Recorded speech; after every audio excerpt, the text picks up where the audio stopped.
जय श्री सीताराम श्रीमन्नारायण। आज हम फिर आ गए हैं। क्या कहने, आज शंबुक का वध करेंगे। शंबुक का वध बहुत आवश्यक था, लेकिन दुर्भाग्य से क्या हुआ, शंबुक को अपने वध से कोई दिक्कत नहीं थी, आधुनिक विचारकों को दिक्कत हो गई जिनमें विचार है ही नहीं।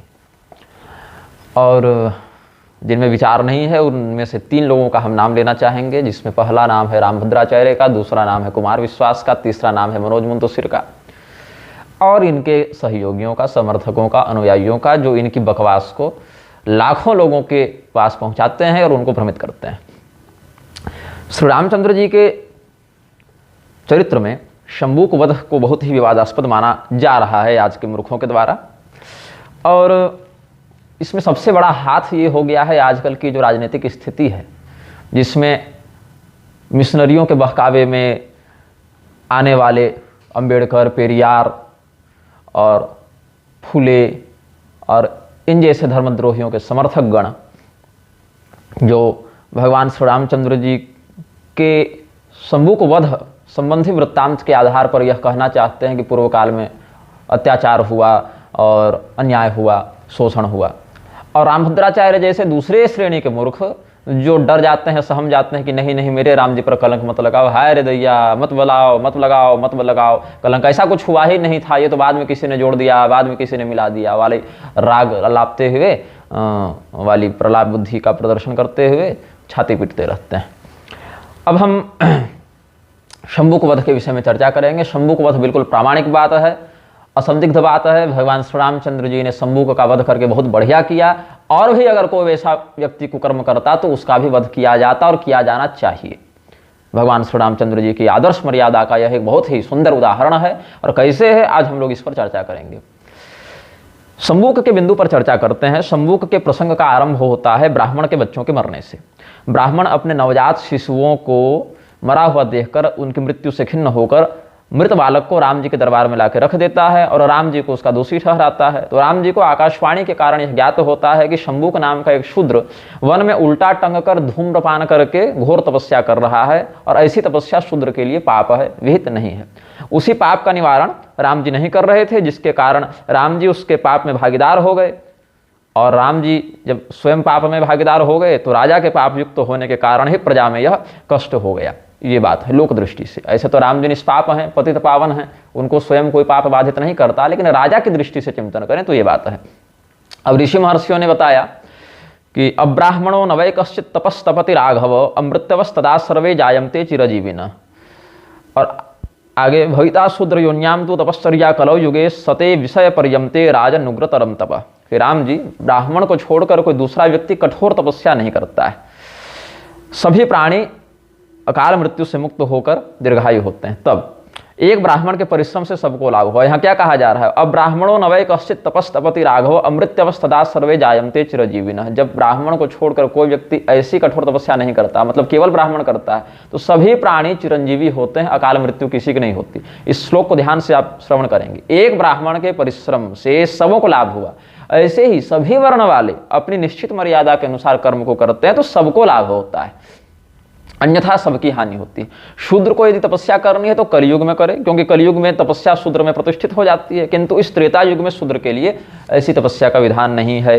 तो कैसी तपस्या शूद्र को करनी चाहिए यह भी निश्चित है। ये नहीं कि अपने मनमौजी तपस्या करने लगे। रामदेव ने स्वयं को ब्राह्मण घोषित कर रखा है अभी, लेकिन अगर रामदेव को कोई गाली गलौज कर दे तो अभी ST/SC एक्ट लगवाने घुस जाएगा। हालांकि वो ST/SC में आता भी नहीं है, OBC श्रेणी में आएगा सरकार की दृष्टि से, लेकिन स्वयं को ब्राह्मण घोषित कर रखा है उसने। अब आप पूछेंगे कि तपस्या करने से भी पाप होता है क्या? बिल्कुल होता है। शूद्र के लिए कठोर तपस्या का निषेध है।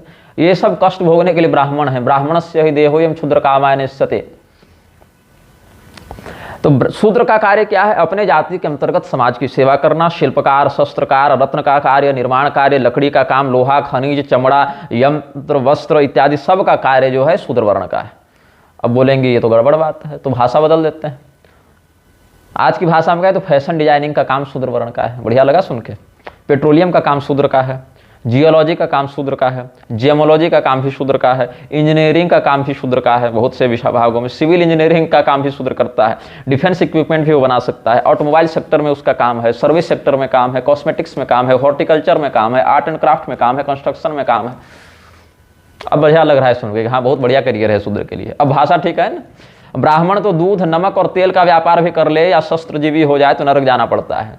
कृष्ण भगवान ने अर्जुन को गीता के 18वें अध्याय के श्लोक 45-46 में कहा है, स्वे स्वे कर्मण्यभिरतः संसिद्धिं लभते नरः स्वकर्म निरतः सिद्धिं यथा विन्दति तच्छृणु यतः प्रवृत्तिर्भूतानां येन सर्वमिदं ततं स्वकर्मणात्मभ्यर्च्य सिद्धिं विन्दति मानवः। अपने अपने स्वाभाविक कर्म में अभिरत मनुष्य संसिद्धि को प्राप्त कर लेता है। स्वकर्म में रत मनुष्य किस प्रकार से सिद्धि प्राप्त करता है वो सुनो। जिस परमात्मा से संपूर्ण प्राणियों की उत्पत्ति होती है और जिससे यह संपूर्ण संसार व्याप्त है, उस परमात्मा का अपने कर्म के द्वारा पूजन करके मनुष्य परम सिद्धि को प्राप्त होता है। ध्यान दे, अपने कर्म के द्वारा, उस कर्म के द्वारा नहीं जिसको आपने चुन रखा है, जो आपका कर्म पहले से निश्चित है, उस कर्म के द्वारा जिसके लिए उसे निश्चित वर्ण, जाति, गोत्र, कुल, क्षमता के साथ युक्त करके भेजा गया है। तो सामान्य तपस्या तो शूद्र कर सकता है, लेकिन जैसी तपस्या शंभूक कर रहा था उल्टा टंग के धुआं पी के, वैसी तपस्या नहीं। सामान्य तपस्या, व्यवहारगत तपस्या क्या है? श्रीमद् भगवद गीता के 17वें अध्याय के श्लोक 14 से 16 तक देखें। देव द्विज गुरु प्राज्ञ पूजनम शौचमार्जवम ब्रह्मचर्य महिंसा च शारीरम तप उच्यते अनुद्वेग करंग वाक्यं सत्यम प्रिय हितम च यत् स्वाध्यायाभ्यसनम चैव वाङ्मयं तप उच्यते मनः प्रसाद सौम्यत्वं मौनम आत्म विनिग्रह भाव संशुद्धिरित्येतत् तपोमानसमुच्यते। देवता, ब्राह्मण, गुरुजन और जीवन मुक्त महापुरुष आदि का सत्कार करना, शुद्धि रखना, सत्य, सरलता इत्यादि का पालन करना, सत्य नहीं, सरलता का पालन करना, ब्रह्मचर्य का पालन करना, हिंसा न करना, ये सब शरीर संबंधी तपस्या कही गई है। उद्वेग नहीं करने वाला, सत्य, प्रिय, हितकारक भाषण बोलना, स्वाध्याय करना, अभ्यास करना, यह वाणी संबंधी तप कहा गया है। मन की प्रसन्नता, सौम्य भाव, मननशीलता, मन पर नियंत्रण, भावों की शुद्धि, ये सब मन संबंधी तपस्या कहे गए हैं। ये सभी सामान्य तप हैं जिसको अपनी वर्ण मर्यादा के अनुसार सभी स्त्री पुरुष आदि को करना चाहिए, लेकिन उल्टे टंग के धुआं पी के कठोर तपस्या करने का नियम शूद्र के लिए नहीं है। शंभूक के पास जाकर राम जी ने उसको तपस्या के तेज से प्रकाशित देखा। उसका मुख नीचे था, वह अग्निकुंड से धूम्रपान कर रहा था, उसके शरीर में जगह जगह पंचाग्नि के दास से जलने के निशान थे। तो राम जी ने उसका परिचय और तपस्या का उद्देश्य पूछा। पद्म पुराण के केवल वाल्मीकि जी के उत्तरकांड में ही, वाल्मीकि रामायण के उत्तरकांड में ये बात ऐसी नहीं, अनेकानेक ग्रंथों में इसका वर्णन है। अनेकानेक आचार्यों ने, मध्वाचार्य जी ने, वल्लभाचार्य जी इत्यादि आचार्यों ने इसका व्यवहार में, अपने भाष्य में, अपने ग्रंथों में वर्णन किया है। मैं आपको सारा कुछ बता रहा हूं जो प्रधान है। सब तो हरिअनंत हरिकथानंता के आधार पर है, बता नहीं सकते, लेकिन जो प्रधान है, श्रद्धालु लोगों का भ्रम जिससे दूर हो जाए उतना हम बताएंगे। पद्म पुराण के पाताल खंड के अध्याय 35 के श्लोक 70 से 73 तक देखिए।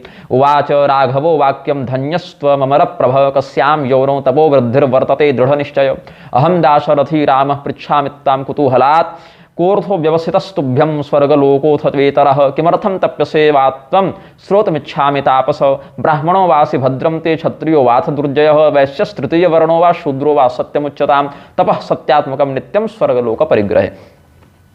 राम जी ने जाकर पूछा कि देवताओं के समान तुम्हारा तेज है, तपस्या के कारण तुम धन्य हो। इस प्रकार से कठिन तपस्या करने वाले तुम हो कौन? तुम्हारा निश्चय तो बड़ा दृढ़ लग रहा है। तुम किस योनि में जन्म लेकर अपनी तपस्या को बढ़ा रहे हो? मैं दशरथ पुत्र राम हूं और कुतूहलवश तुमसे पूछता हूं, कहीं तुम्हें स्वर्ग की कामना तो नहीं, अथवा कुछ और बात है तो बताओ, तुम्हारा कल्याण हो। तुम ब्राह्मण हो कि क्षत्रिय हो या तृतीय वर्ण वाले वैश्य हो या शूद्र हो, तुम्हारी इस उग्र तपस्या का उद्देश्य क्या है? देखो, सत्य में ही तपस्या निहित रहती है। सत्य के ही पालन से स्वर्ग आदि दिव्य लोकों की प्राप्ति होती है, अतः तुम सत्य कहो। अब राम जी की बात सुनकर शंभूक ने क्या कहा है? पद्म पुराण के सृष्टि खंड के अध्याय 35 के श्लोक 79-80 को देखिए। स्वागतम ते नृपश्रेष्ठ चिरादृष्टोसि राघव पुत्र भूतोस्मि ते चाहम पितृभूतोसि मेनघ अथवा नय तो देवम ही सर्वेषां नृपतेः पिता सत्तमर्च्योसि भो राजन वयम ते विषय तप। शंभूक जी ने कहा, शंभूक जी इसलिए कह रहा हूं यहां पर क्योंकि उसने सत्य कहा और सत्यवादी का सम्मान होना चाहिए। आजकल के वामपंथियों के समान, फर्जी जातिवाद का नारा लगाने वाले मूर्खों के समान और उस जातिवाद से भयभीत होकर, उस आक्षेप से भयभीत होकर शास्त्रों को ही गलत और प्रक्षिप्त बताने वाले रामभद्राचार्य जैसे मूर्खों के समान शंभूक नहीं था। उसने सत्य कहा। उसने क्या कहा? हे राजाओं में श्रेष्ठ राघव, आपका स्वागत है। आपसे बहुत दिनों के बाद भेंट हुई है। चिरादृष्टोसि राघव, बहुत दिनों के बाद आपसे भेंट हुई। बहुत दिनों के बाद कैसे भेंट हुई इसका मैं कौशिक रामायण के समन्वय से बताऊंगा, क्योंकि पहले मिल चुके थे ये दोनों। कब मिले थे, कब देखा था, वो सब बाद में बताऊंगा।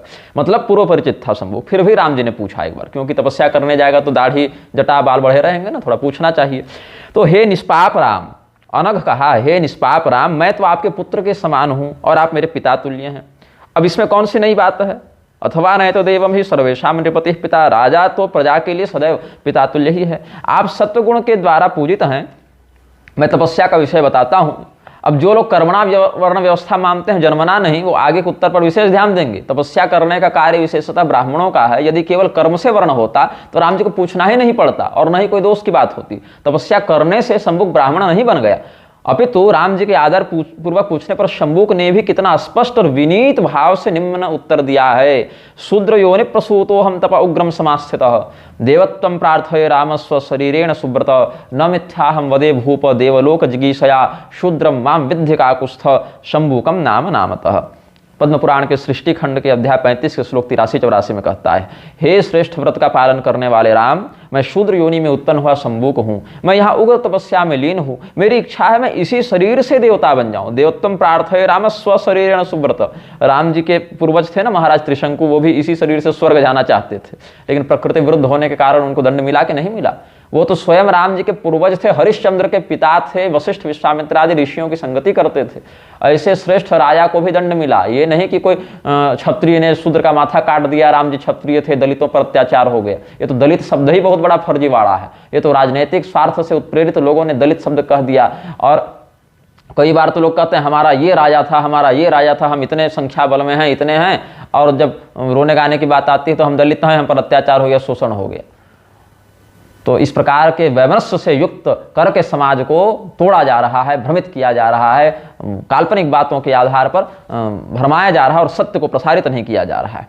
तो क्या कहता है शंभुक कि मैं इस तपस्या को क्यों कर रहा हूं? इसी शरीर से देवता बन जाऊं। मैं देवताओं के लोक की प्राप्ति की अभिलाषा रखता हूं। मैं झूठ नहीं बोलता। न मिथ्या हम वदे भूप देवलोक जिगीषया। मैं हे ककुस्थवंशी राम, आप मुझे शंभुक नामक शूद्र जाने, शूद्रम माम विद्धि काकुस्थ शंभुकम नाम नामतः।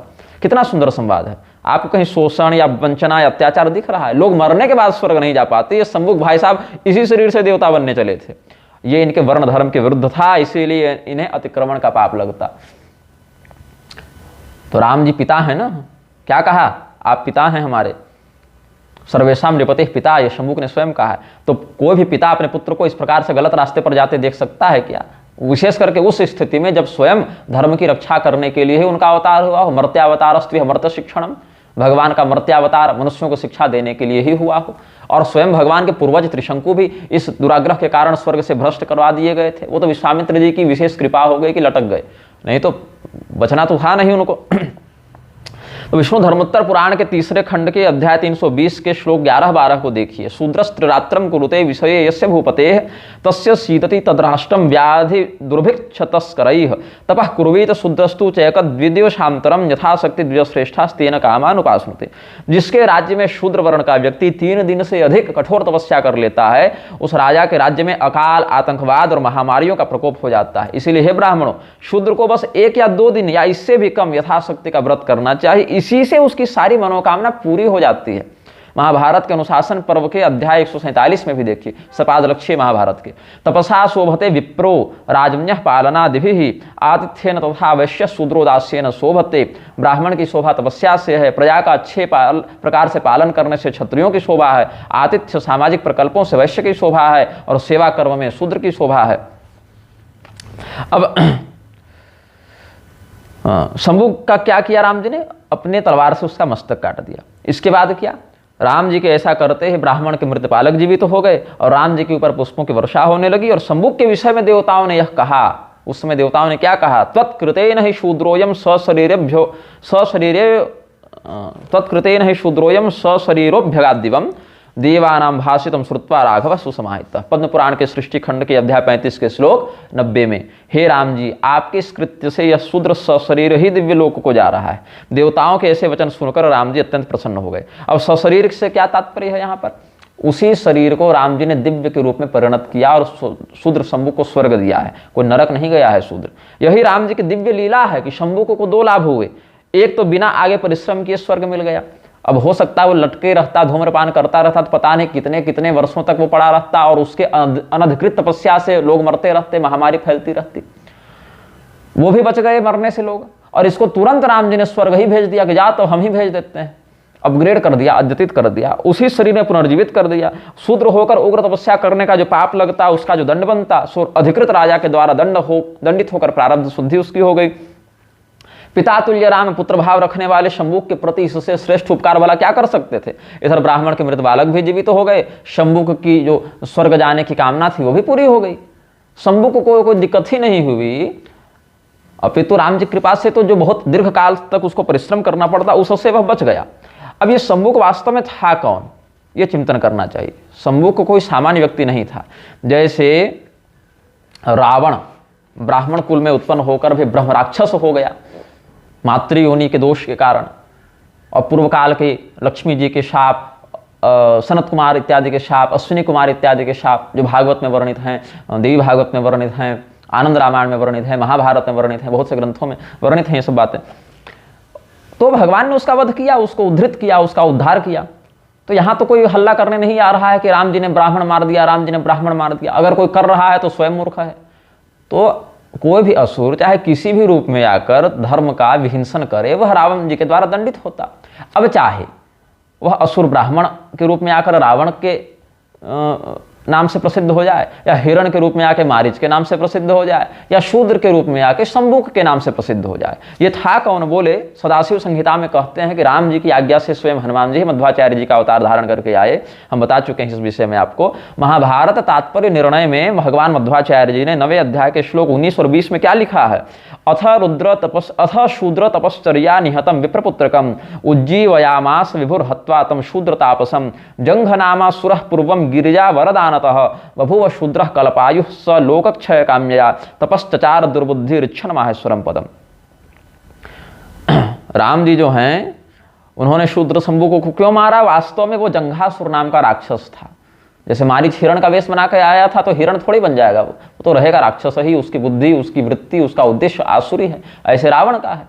वैसे ही शंभु के रूप में जंघासुर नाम का तपस्या, असुर जंघ नाम का असुर जंघासुर तपस्या कर रहा था। तो क्या हुआ, पिछले जन्म में जंघासुर नाम का राक्षस था, जो देवी पार्वती के वरदान के कारण 1 कल्प की आयु लेकर आया और शूद्र बना।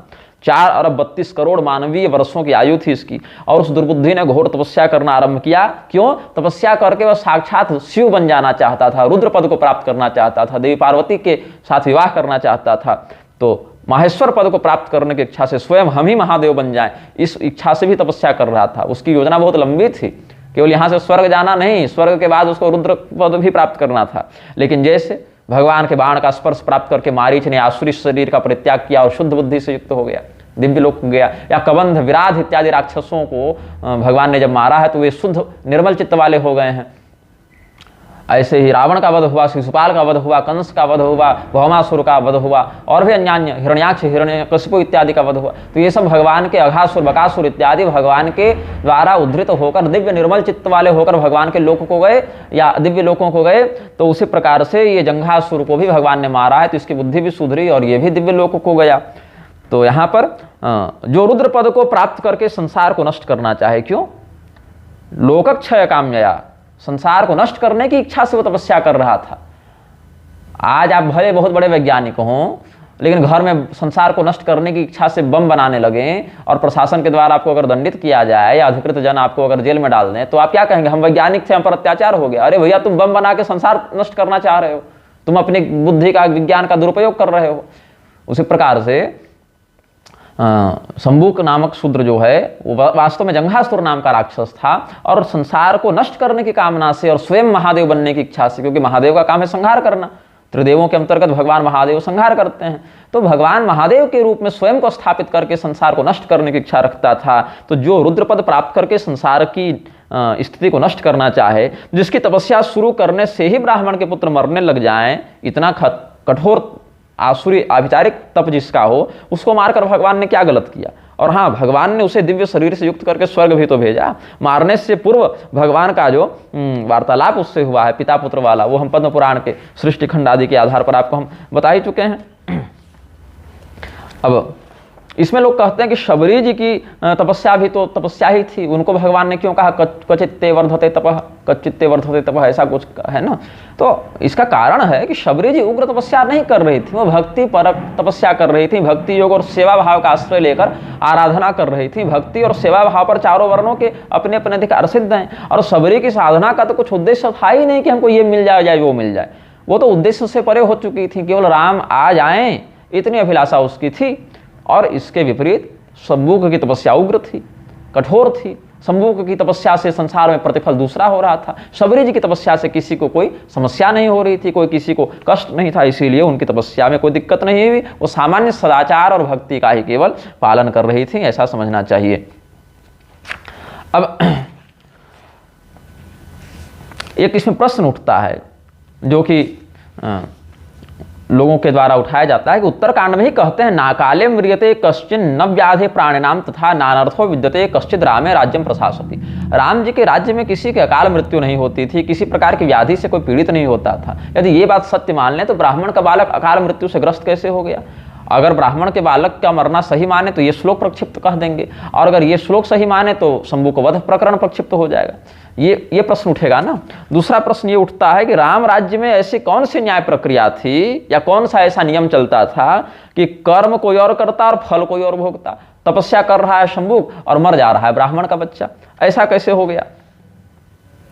और यह भी प्रश्न उठेगा कि दंड देना राजा का धर्म है, लेकिन उसे क्रियान्वित करना राजा का कर्म कैसे है? मतलब राजा ने कहा कि दंड दो, लेकिन स्वयं माथा काटने राजा कैसे पहुंच जा रहा है? राजा रामचंद्र जी स्वयं राजा थे तो वो कह देते चलो दंड दिया, लेकिन स्वयं माथा काटने कैसे पहुंच गए, ये भी बात है।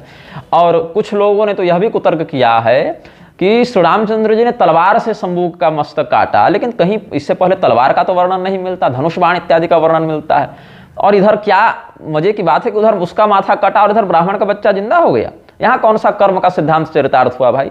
ये सब विसंगतियों के कारण शंभु को वध प्रक्षिप्त है। ये सब प्रलाप रामभद्राचार्य करता रहता है, पंडित रामाधर शर्मा उपाध्याय भी ये सब कुतर्क कर चुके हैं। तो हमने इन सभी बातों का प्रतिखंडन अपनी पुस्तक में किया है, वहीं से मैं आपको बता रहा हूँ, क्योंकि सारे प्रमाण हमने लिख कर रखे थे। उत्तरकांड प्रसंग एवं संन्यासाधिकार विमर्श इस पुस्तक का नाम है, इसी पर हमने लिखा है ये सब। तो बात है, राम राज्य में पूर्णतः शास्त्रीय वाक्यों के आधार पर चलने वाली न्याय व्यवस्था थी। राजा के राज्य में कोई अधर्म होता है तो किसी न किसी अंग में राजा के साथ पूरी प्रजा को भोगना ही पड़ता है। अब जैसे हम जाकर आपके घर में आग लगा दें, कर्म तो हमने किया लेकिन क्षति तो आपकी हो गई ना। जो प्रश्न किया जा रहा है कि कर्म शंभु कर रहा था तो ये ब्राह्मण का बच्चा कैसे मर गया, तो अगर हम जाकर आपके घर में आग लगा दें तो आग आपने नहीं लगाई, घर वाले ने नहीं लगाई, लेकिन मेरे कर्म से आपकी हानि हुई ना, आपके ही प्रारब्ध से हुई। कुछ ऐसा कि हमने किया, लेकिन प्रत्यक्ष देखें तो कर्म हमारा और परिणाम आपका। अब बात जब है तो चलेगी। क्या कहते हैं, विप्राणाम कर्म दोषश्च प्रजानाम जायते क्षयः। ब्राह्मण यदि अपने कर्म को दूषित कर ले तो प्रजाओं का नाश होता है। क्यों? ब्राह्मण माथा है ना, दिमागी भ्रष्ट हो जाएगा तो बाकी सारे अंग तो विकृत हो ही जाएंगे। ब्राह्मण अगर अपने धर्म में निष्ठा रखे तो सभी वर्णों को अपने धर्म के अनुसार लगा कर रखता है, सबका कल्याण होता है। तो विप्राणाम कर्म दोषश्च प्रजानाम जायते क्षयः स्कंद पुराण के माहेश्वर खंडांतर्गत कौमारिका खंड के अध्याय 40 के श्लोक 222 में कहते हैं। आप देखें श्रीमद् भागवत महापुराण के 10वें स्कंध के अध्याय 89 में श्लोक 23, क्षत्रबंधो कर्म दोषात पंचत्वम में गतोर्भक। एक ब्राह्मण था जिसके बच्चे मर जाते थे, है ना, जहां पर कहते हैं ना, मृत्युम विजित्य प्रधने यान सेत प्रजाम प्रभो, मैं आपके मरे बच्चों को भी लेकर आऊंगा, यमराज को जितना पड़े तो जितना पड़े। अर्जुन जो बच्चों को बचाने जा रहे हैं, फिर नहीं बचा पाए तो भूमा पुरुष के पास जाकर भगवान कृष्ण ने वो बच्चे मंगवाए, मतलब वहाँ जाकर दर्शन करवाए। ये सब श्रीमद् भागवत में प्रसिद्ध है, जो ब्राह्मण के छोटे बच्चे मर जाते थे। तो वहाँ क्या कहते हैं, इस क्षत्रबंधु नाम मात्र के क्षत्रिय के कर्मदोष से मेरा बच्चा मर गया। पद्म पुराण के भूमि खंड के अध्याय 28 के श्लोक 22-23 को देखिए। माता महस्य दोषेण वेन कालात्मजात्मजः निज धर्मं परित्यज्य अधर्म निरतो भवत्। अपने नाना मृत्यु के दोष से ही वेन ने अपने धर्म का परित्याग करके अधर्म में मन लगाया। विष्णु धर्मोत्तर पुराण का आपको हम बता ही चुके हैं कि जिसके राज्य में शूद्र 3 रात्रि से अधिक कठोर तपस्या कर लेता है, उग्र तपस्या कर लेता है, उस राजा का राष्ट्र अकाल, तस्कर और रोगों से कष्ट पाता है। और वह मुनि ने महाराज सगर को, जो राम जी के पूर्वज थे, भगीरथ के पिता दिलीप, दिलीप के पिता अंशुमान, अंशुमान के पिता असमंजस, असमंजस के पिता सगर, तो राजा सगर जो बाहुक के पुत्र थे, सूर्यवंशी राजा थे, उनको राज्य धर्म का उपदेश करते हुए महर्षि औरव ने कालिका पुराण में औरव नीति के अंतर्गत अध्याय 88 के श्लोक 47-48 के अंतर्गत कहा है, यस्य राज्ये सदा शूद्र पुराणम संहिताम तथा पठन्ति स्यात् सहीनायु राजा राष्ट्रेण सान्वयः, जिसके राज्य में सदैव शूद्र वेद संहिता और पुराण आदि का पाठ करते हैं, उस राजा की आयु का अपनी प्रजा की आयु के साथ ही नाश हो जाता है। शूद्र के लिए सदाचार ग्रंथ, स्वकर्म प्रकाशक, लोक शिक्षा इत्यादि का विधान है, खूब पढ़ें, लेकिन श्रुति पुराण आदि के विषय में उनको प्रत्यक्ष पाठ का अधिकार नहीं है। वही शूद्र जब अपने शूद्र धर्म का पालन कर लेगा, आगे बढ़ेगा, आगे बढ़कर वैश्य की योनि में जाएगा, वहां अगर वेद आदि का पाठ नहीं करेगा तो वह पतित कहलाएगा। जिसका जो अधिकार है उसके अंतर्गत पालन करना चाहिए।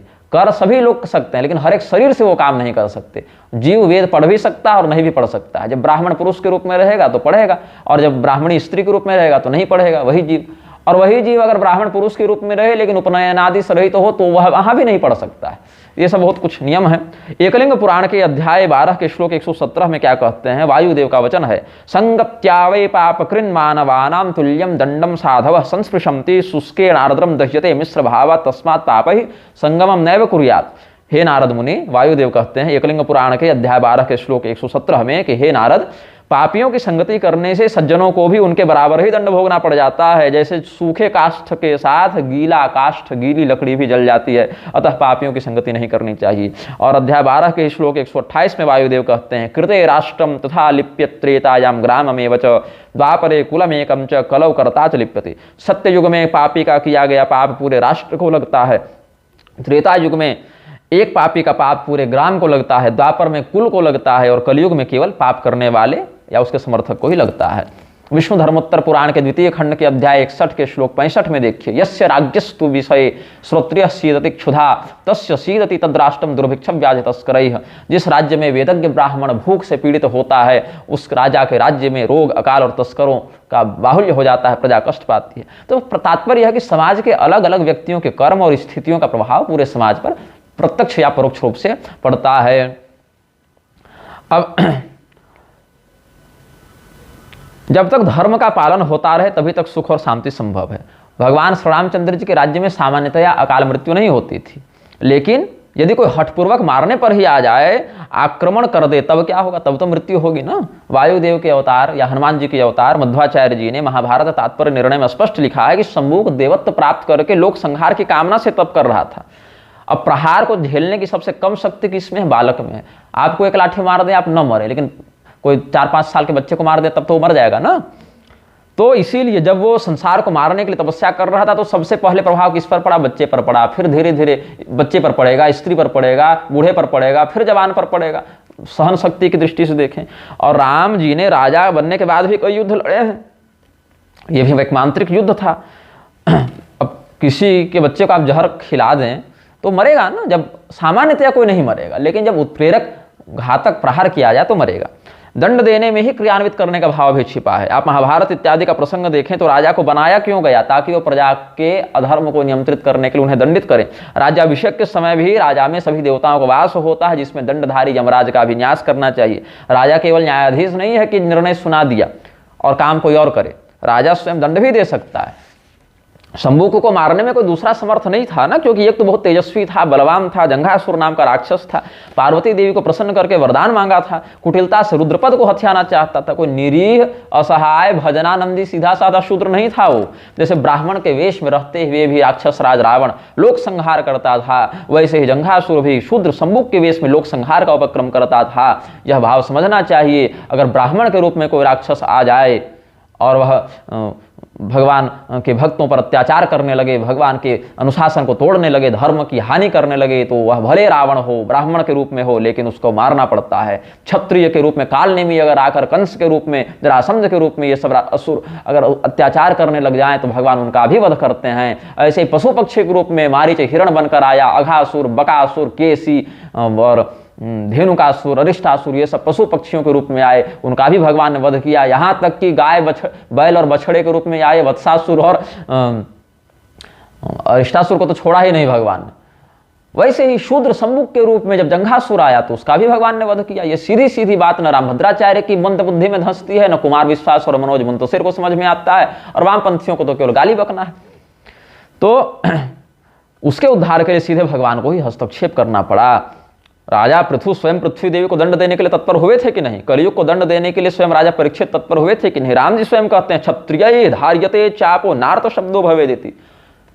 वाल्मीकि रामायण के अरण्य कांड में 10वें सर्ग में क्या कहते हैं राम जी? क्षत्रिय इसीलिए धनुष धारण करता है कि किसी के मुख से दुख भरी कराह न निकले, मतलब कोई पीड़ित न हो, किसी के ऊपर अत्याचार न हो। क्षत्रिय धार्यते चापो नार्त शब्दो भवे देती। और जो लोग यह कुतर्क करते हैं कि राम जी तो धनुष बाण ही धारण करते थे, तलवार चलाते ही नहीं थे, उनको समझना चाहिए कि आनंद रामायण में जो श्री राम रक्षा स्तोत्र है उसमें आपने पढ़ा है कि नहीं पढ़ा है कि सन्नद्ध कवची खड़गी चाप बाण धरो युवा गच्छन मनोरथान नश्च राम पातुस लक्ष्मण। और भगवान का स्वरूप कैसा है? सासितूण धनुर्बाण पाणिम नप्तम च रामतकम। असी कहते हैं तलवार को, तूण कहते हैं तरकस को, और धनुर्बाण पाणिम धनुष बाण हाथ में लेकर, मतलब उससे सज्जित होकर भगवान रात्रि में विहार करने वाले निशाचरों का वध करते हैं। सन्नद्ध कवची खड़गी, कैसे हैं राम और लक्ष्मण का स्वरूप? युवा हैं, धनुष बाण धारण किए हैं, तलवार धारण किए हैं, कवच धारण किए हैं।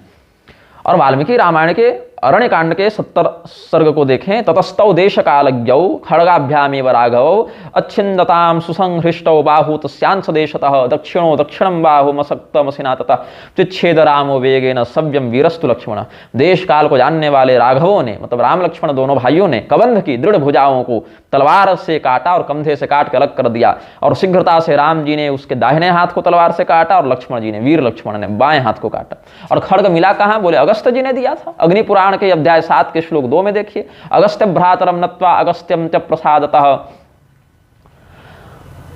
अगस्त्यम तत्प्रसादतः धनुः खड्गम च संप्राप्य दंडकारण्यमागतः जनस्थाने पंचवट्याम सतो गोदावरी तटे। और वाल्मीकि रामायण के अरण्य कांड के 12वें सर्ग में भी देखिए, जहां अगस्त्य जी ने उनको बहुत बड़े बड़े दिव्यास्त्र दिए हैं, वहां खड्ग भी दिया है।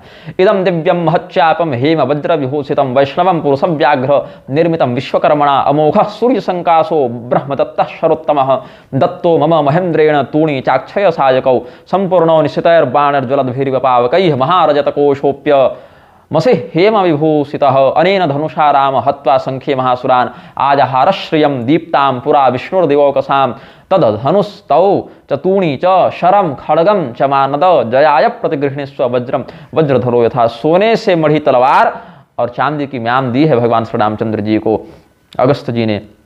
और राम जी तो खड्गधारी थे, लक्ष्मण भी थे ना, और समयानुसार प्रयोग भी करते थे। आखिर सूर्पणखा के नाक कान कैसे कटे थे? वाल्मीकि रामायण के ही अरण्य कांड के सर्ग 18 में देखिए, इत्युक्तो लक्ष्मण तस्याः क्रुद्धो रामस्य पश्यतः इत्युक्तो लक्ष्मणस्तस्याः क्रुद्धो रामस्य पश्यतः उद्धृत्य खड्गम चिच्छेद कर्णनाशम महाबल।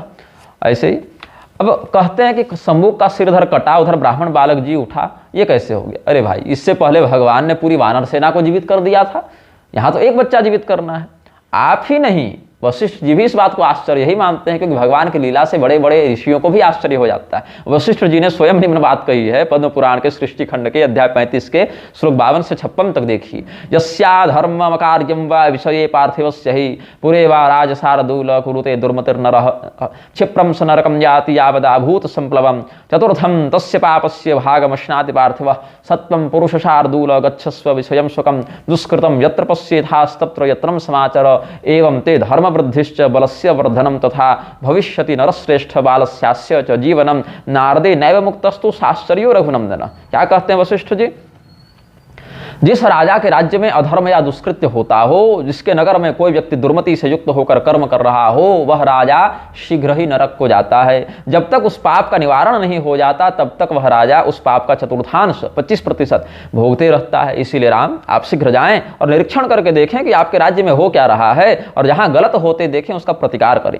इसी से तुम्हारे धर्म और बल दोनों की वृद्धि होगी। इसके बाद ही यह बालक पुनर्जीवित होगा। इस आश्चर्यजनक बात को नारद मुनि पहले ही मुझे बता चुके हैं। तो हमने क्या देखा? न तो शंभू का वध कोई दूसरा कर सकता था, क्योंकि वो जंघासुर नाम का राक्षस था, पार्वती देवी के वरदान से युक्त था, और न राम जी शांत रह सकते थे, क्योंकि राजधर्म का पालन करना है। तो एक तो शंभू को कोई लोकोपकारी कृत्य नहीं कर रहा था, और दूसरे गुरु वशिष्ठ ने स्वयं कहा कि जाकर देखो कि राज्य में क्या गड़बड़ है और उसका समाधान करो, ऐसा आदेश राम जी को दिया था। तो ये लोग जो हैं मूर्खजन कुतर्क करते चलते हैं कि राम जी तलवार नहीं रखते थे तो शंभू का वध प्रक्षिप्त है। ये सब समझना चाहिए कि इन्होंने ढंग से वाल्मीकि रामायण का भी अध्ययन नहीं किया है, इसीलिए ऐसी दुर्बुद्धि इनके मन में व्याप्त हो गई है। और दिखाना तो है हम सर्वज्ञ हैं, ऋग्वेद से लेकर हनुमान चालीसा तक सब हमारे कंठ में बैठे हुए हैं, ऐसी दुर्बुद्धि से युक्त इनको कहना है। अब एक चिंतन है, एक कुतर्कपूर्ण चिंतन है कि जब राम राज्य के विषय में वाल्मीकि जी ने कह दिया युद्धकांड में कि ब्राह्मणा क्षत्रिया वैश्या शूद्रा लोभ विवर्जिता स्वकर्मसु प्रवर्तन्ते तुष्टा स्वेरैव कर्मभिः आसन प्रजा धर्मरता रामे शासति नानृता सर्वे लक्षण संपन्ना सर्वे धर्मपरायणा। कि राम जी के राज्य में ब्राह्मण क्षत्रिय वैश्य शूद्र कोई भी व्यक्ति लालची नहीं था, सभी लोग अपना कार्य करते थे, अपने कार्यों में संतुष्ट रहते थे। राम राज्य की सारी प्रजा धर्म में लगी रहती थी, झूठ इत्यादि से दूर रहती थी, सभी लोग शुभ लक्षणों से युक्त धर्मपरायण होते थे। और जब कहते हैं कि ब्राह्मणा क्षत्रिया वैश्या शूद्रा स्वकर्म सुप्रवर्तन्ते, कहे ना, जो अन्वय करेंगे श्लोक का वही होगा। और ब्राह्मणा क्षत्रिया वैश्या शूद्रा धर्मरता, तब शूद्र तपस्या निरत कैसे हो गया, अधर्म कैसे करने लगा? या तो ये दोनों श्लोक गलत होंगे या सम्मुख वध गलत होगा। अब बात ऐसी है कि राम जी के राज्य में सभी लोग अपने अपने कर्म में क्यों लगे रहते थे? इसीलिए नहीं कि राम जी ने सबको सम्मोहित करके रखा है और कमांड दे रहे हैं कि सब ऐसे ऐसे करना, अपितु राजनीति, दंड नीति, धर्माचरण और न्यायशीलता के कारण राम जी ने ऐसा शासनकाल बनाया कि स्वभावतः सबकी प्रवृत्ति धर्म की ओर हो गई। राजनीति का सुपरिणाम है। और रही बात सम्मुख की, तो हम तो पहले बता चुके हैं जंघासुर वाली बात। और शूद्र योनि का आश्रय लेकर तपस्या कर रहा था, इसी शरीर से देवत्व और उसमें भी रुद्रत्व प्राप्त करके लोगों का संहार करना चाहता था। अब आप अपने घर में कितना भी अनुशासन रखें, अगर कोई बाहरी व्यक्ति आक्रमण कर दे तो शांति भंग होने लगती है ना। सभी वर्णों के लोग तो अपने कार्य में राजा दशरथ के काल में भी रहते थे। उसका राजा दशरथ, उनका कार्य भी धर्मपरायणता के लिए प्रसिद्ध था। राजा दशरथ के राज्यकाल में भी अयोध्या की बड़ी प्रशंसा की गई है, लेकिन एक मंथरा वहां हो गई थी। तो यहां समझना चाहिए कि प्रजा इसीलिए गलत काम नहीं करती थी क्योंकि वह राम जी के द्वारा सम्मोहित चल रही थी, अपितु राम जिसको गलत करने ही नहीं देते थे। जहां गलत देखते तुरंत समाधान कर देना, यही राजा का कार्य है। इसीलिए विवेकी प्रजा ज्ञान के कारण धर्म का पालन करती थी और अविवेकी प्रजा दंड के भय से पालन करती थी। जो सत्पुरुष हैं वो जानते थे क्या करना है, इसीलिए धर्म का पालन करते थे। और जो मूर्ख और दुष्ट लोग थे वो भी कहीं हमें राजा का दंड न भोगना पड़े, इसीलिए धर्म का पालन करते थे। अब राम जी की दंड नीति और राजनीति बड़ी उत्कृष्ट थी, इसीलिए उनके राज्य में सभी लोग अपना अपना कार्य करते थे। यही गुण उनसे कुछ पीढ़ी के बाद हुए शत्रुजित में नहीं थी। जो पुष्य के पौत्र थे ना, शत्रुजित और सुदर्शन, सिंहध्वज था उनके पिता थे। तो दुर्गा देवी को प्रकट होकर उनका संहार करना पड़ा। यह कथा देवी भागवत में वर्णित है। यह कथा आपको कामबीज महात्म्य के अंतर्गत सुदर्शन प्रसंग में मिल जाएगी देवी भागवत में। हमारी केदारनाथ में जो कथा हुई थी वो उसका वीडियो आपको यूट्यूब फेसबुक पर उपलब्ध होगा। राम जी ने प्रजा को अधर्म का अवसर ही नहीं दिया, और जिसने अधर्म का प्रयास किया उसको सम्मुख की भांति समुचित दंड दिया। धर्म और अधर्म को जानने के लिए वे रात्रि को भ्रमण करते थे। राम जी को घर में बैठे नहीं रहते थे कि प्रजा बैठे बैठाए धर्म में लगी रहेगी। राम जी ने सिद्ध किया है कि कोई व्यक्ति अपराध करेगा तो दंड मिलेगा। इसीलिए राम राज्य की आशा करने वाले को साम दाम दंड भेद में उचित प्रयोग की विधि आनी चाहिए। किसी अधर्म में लगे रहने वाले व्यक्ति को राम जी सम्मुख की भांति ही तुरंत दंडित करते थे। इसीलिए उनके राज्य में सभी अपने अपने कार्य में लगे रहते थे। ये बात है। राम जी ने पहले भी अधर्म करने वाले ताड़का को, बाली को, समुद्र को दंडित किया है। समुद्र ने समय पर क्षमा मांग ली तो बच गया। इसी दंड नीति के कारण राम राज्य में सब धर्म में लगे रहते थे। और बात रही श्लोक की, है ना, जो कह रहे हैं युद्धकांड वाले, तो ऐसा भ्रम और भी स्थानों पर हो सकता है। उदाहरण के लिए कैकेयी मंथरा से अयोध्या कांड के 8वें सर्ग में कहती है, यथा में भरतो मान्यस तथा भूयोपि राघव कौशल्या तो उत्तम च सुहि शुश्रूषते हिमाम कौशल्या तो तिरिक्तम च सुहि शुश्रूषते हिमाम राज्यम यदि ही रामस्य भरतस्यापि तत्तदा मन्यते ही यथात्मानं तथा भ्रातृश्च राघव। क्या कहती हैं कैकेयी कि जैसे मुझे भरत प्रिय हैं वैसे ही राम भी प्रिय हैं। राम तो कौशल्या से भी बढ़कर मेरी सेवा करते हैं। यदि राम को राज्य मिलता है तो भरत को ही मिला, ऐसा समझना चाहिए, क्योंकि सभी भाइयों को राम अपने ही समान मानते हैं। अब कोई व्यक्ति पूर्वापर विचार किए बिना यहाँ संदेह करके कहे कि कैकेयी ने तो वनवास दिलाया था, तो ऐसी बात कर ही नहीं सकती, इसीलिए यह श्लोक ही गलत है। तो कितनी विचित्रता की बात है। ऐसे ही सर्वधर्म पालकों का श्लोक गलत नहीं है कि चारों वर्ण अपने अपने धर्म का पालन करते थे, पितु कुतर्कियों का दृष्टिकोण ही गलत है। सभी लोग धर्म में लगे रहते थे, इसीलिए सम्मुख अधर्म नहीं कर सकता। फलतः सम्मुख वध काल्पनिक और प्रक्षिप्त घटना है, ये बात नहीं है। बात ये है सम्मुख जैसे अधर्म करने वाले को दंड मिलता था, इसीलिए सभी लोग धर्म में लगे रहते थे, इसीलिए सम्मुख वध प्रामाणिक है, प्रक्षिप्त नहीं है। अब एक और इसमें कहते हैं जो हमने कहा उत्तरकांड का एक श्लोक उठाकर लोग आक्षेप करते हैं कि नाकाले म्रियते कश्चित न व्याधि प्राणिनाम तथा नानर्थो विद्यते कश्चित रामे राज्यम प्रशासति। राम जी के राज्य में तो कोई व्यक्ति अकाल मृत्यु से नहीं मरता था, किसी प्रकार की व्याधि से पीड़ित नहीं होता था। यदि ये श्लोक सत्य मान लें तो ब्राह्मण का बालक कैसे मर गया बचपन में, और अगर ब्राह्मण के बालक को मरना सही मान लें तो महर्षि वाल्मीकि का ये श्लोक गलत हो जाएगा। तो कुछ एक तो मिलावटी होगा ना भाई, ऐसी बात भी नहीं है। देखिए तुरंत अपनी बुद्धि में जहां थोड़ी सी बात न आए उसको सीधे मिलावटी और प्रक्षिप्त घोषित कर देते हैं ये लोग, जबकि वाल्मीकि जी ने समाधि की स्थिति में इस राम कथानक का दर्शन किया और लिखा है। बात ऐसी है, अकाल मृत्यु नहीं होती थी, लेकिन बालकों के ऊपर अगर कोई विष का प्रयोग कर दे, अग्नि का प्रयोग कर दे, मारण का प्रयोग कर दे और बच्चा मर जाए तो क्या कहेंगे? बच्चे मरेंगे ना। कहीं को जानबूझकर किसी कमरे में आपको बंद करके जहरीली गैस छोड़ दे और विषयुक्त भोजन दे दे तो आप मरेंगे ना, बच्चे तो मरेंगे ना। तो शंभुक ने जब तपस्या ही की, संकल्प ही लिया कि सारे लोग मरने लगे, तो उसके मंत्र शक्ति के प्रभाव से, तपशक्ति के दुष्प्रभाव से लोग मरने लगे। इसीलिए राम जी ने अविलंब संज्ञान लिया और समाधान किया। अब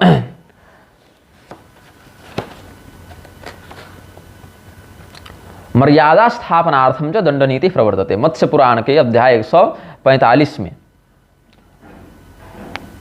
देखिए विश्व कोरोना से लड़ ही रहा था।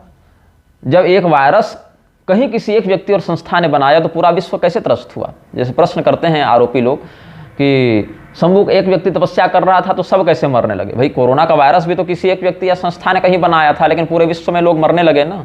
कैसे एक व्यक्ति के कर्म का प्रभाव सब पर पड़ा। कहीं एक बम फटता है तो केवल फोड़ने वाले को मरना चाहिए, जिन लोगों ने उस बम को नहीं बनाया या नहीं फोड़ा वो कैसे मर जाते हैं।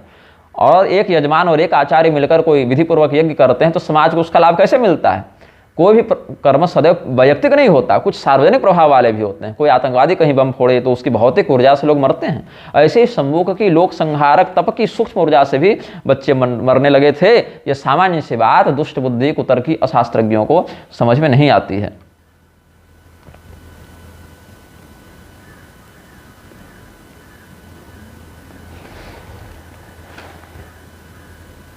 और आप देखें, और वो ऋषि के जो प्रकरण में हमने कहा कालिका पुराण वाला, राजा सगर को जो राजनीति का उन्होंने उपदेश दिया, वहां क्या कहते हैं, दंड्यांस्तु दंडयेत् दंडे रदंड्यान दंडयन नहीं अदंडयन रिपो दंड्यान न दंड्यांस चापि दंडयन रिपतिर्वाच्यताम प्राप्य चौर किल विषमाप्नुयात्। जो दंड के भागी हैं उन्हें राजा दंड दे, और जो दंड के भागी नहीं हैं उन्हें दंड नहीं दे।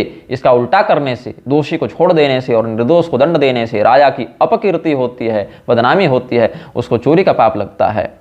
और 84वें अध्याय में देखिए कालिका पुराण में, और अभिशस्तेषु चोरेषु घातके स्वाततायिषु सततम पृथ्वी पालो दंड पारुष्यमाचरेत् नान्यत्र दंड पारुष्यम कुर्यात् नृपति सत्तमः वाक् पारुष्यम च सर्वत्र नैव कुर्यात् कदाचन रक्षणीयम सदा सत्यम सत्यमेकम परायणम। ये सब जिसके ऊपर व्यभिचार फैलाने का, चोरी करने का, हत्या का, आतताई होने का, जहर, आगजनी, आतंकवाद, अपहरण इत्यादि का आरोप लगा हो, उसके समक्ष राजा कठोरतम दंड का आचरण करे। इसके अतिरिक्त विषयों में उतनी कठोरता न रखे।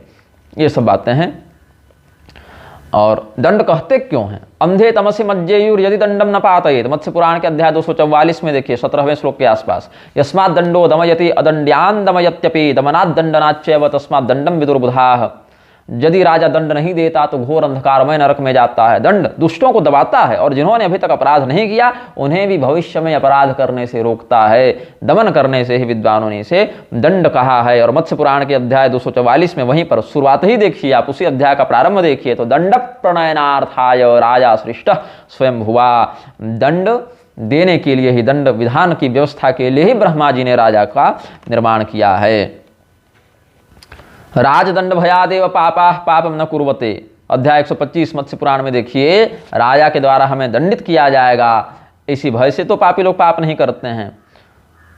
और कैसे, अपराधानुरूपेण दुष्टम दंडेन शासयेत्। महाभारत के अनुशासन पर्व में कहते हैं अपराध के अनुरूप तो राजा दंड दे, मनमौजी दंड न दे। और संन्यास लेकर जो अधर्म का आचरण करे उसे तो जरूर दंड दे। अर्थशास्त्र के तृतीय अधिकरण में आचार्य चाणक्य कहते हैं प्रवज्यासु वृथाचारान राजा दंडेन वारयेत्। यहाँ इस देश में कोई राजा ही नहीं है, तभी रामभद्राचार्य जैसा व्यक्ति, अवधेशानंद जैसा व्यक्ति, कैलासानंद जैसा व्यक्ति, गोविंद देव जैसा व्यक्ति, ये सब जो है सो संन्यास के नाम पर वेश बना लिए हैं और अधर्म करते चलते हैं, लेकिन राजा के द्वारा दंडित नहीं होते। राजा रहेगा तब तो दंड देगा। तो इस प्रकार से बलम ही क्षत्रिय नित्यम बले दंड समाहितः, महाभारत में कहते हैं। राजाभिर्धृत दंडा वै कृत्वा पापानि मानवाः निर्मला स्वर्गमायान्ति समतः सुकृतिनो यथा। जिन लोगों ने पाप किया है, यदि अभिषिक्त राजा के द्वारा, अधिकृत राजा के द्वारा उन्हें शास्त्रोक्त दंड मिलता है, तो वे पापी भी दंड के कारण निर्मल हो जाते हैं, शुद्ध हो जाते हैं और पुण्यात्माओं के समान स्वर्ग को जाते हैं। इस प्रकार से बहुत कुछ है।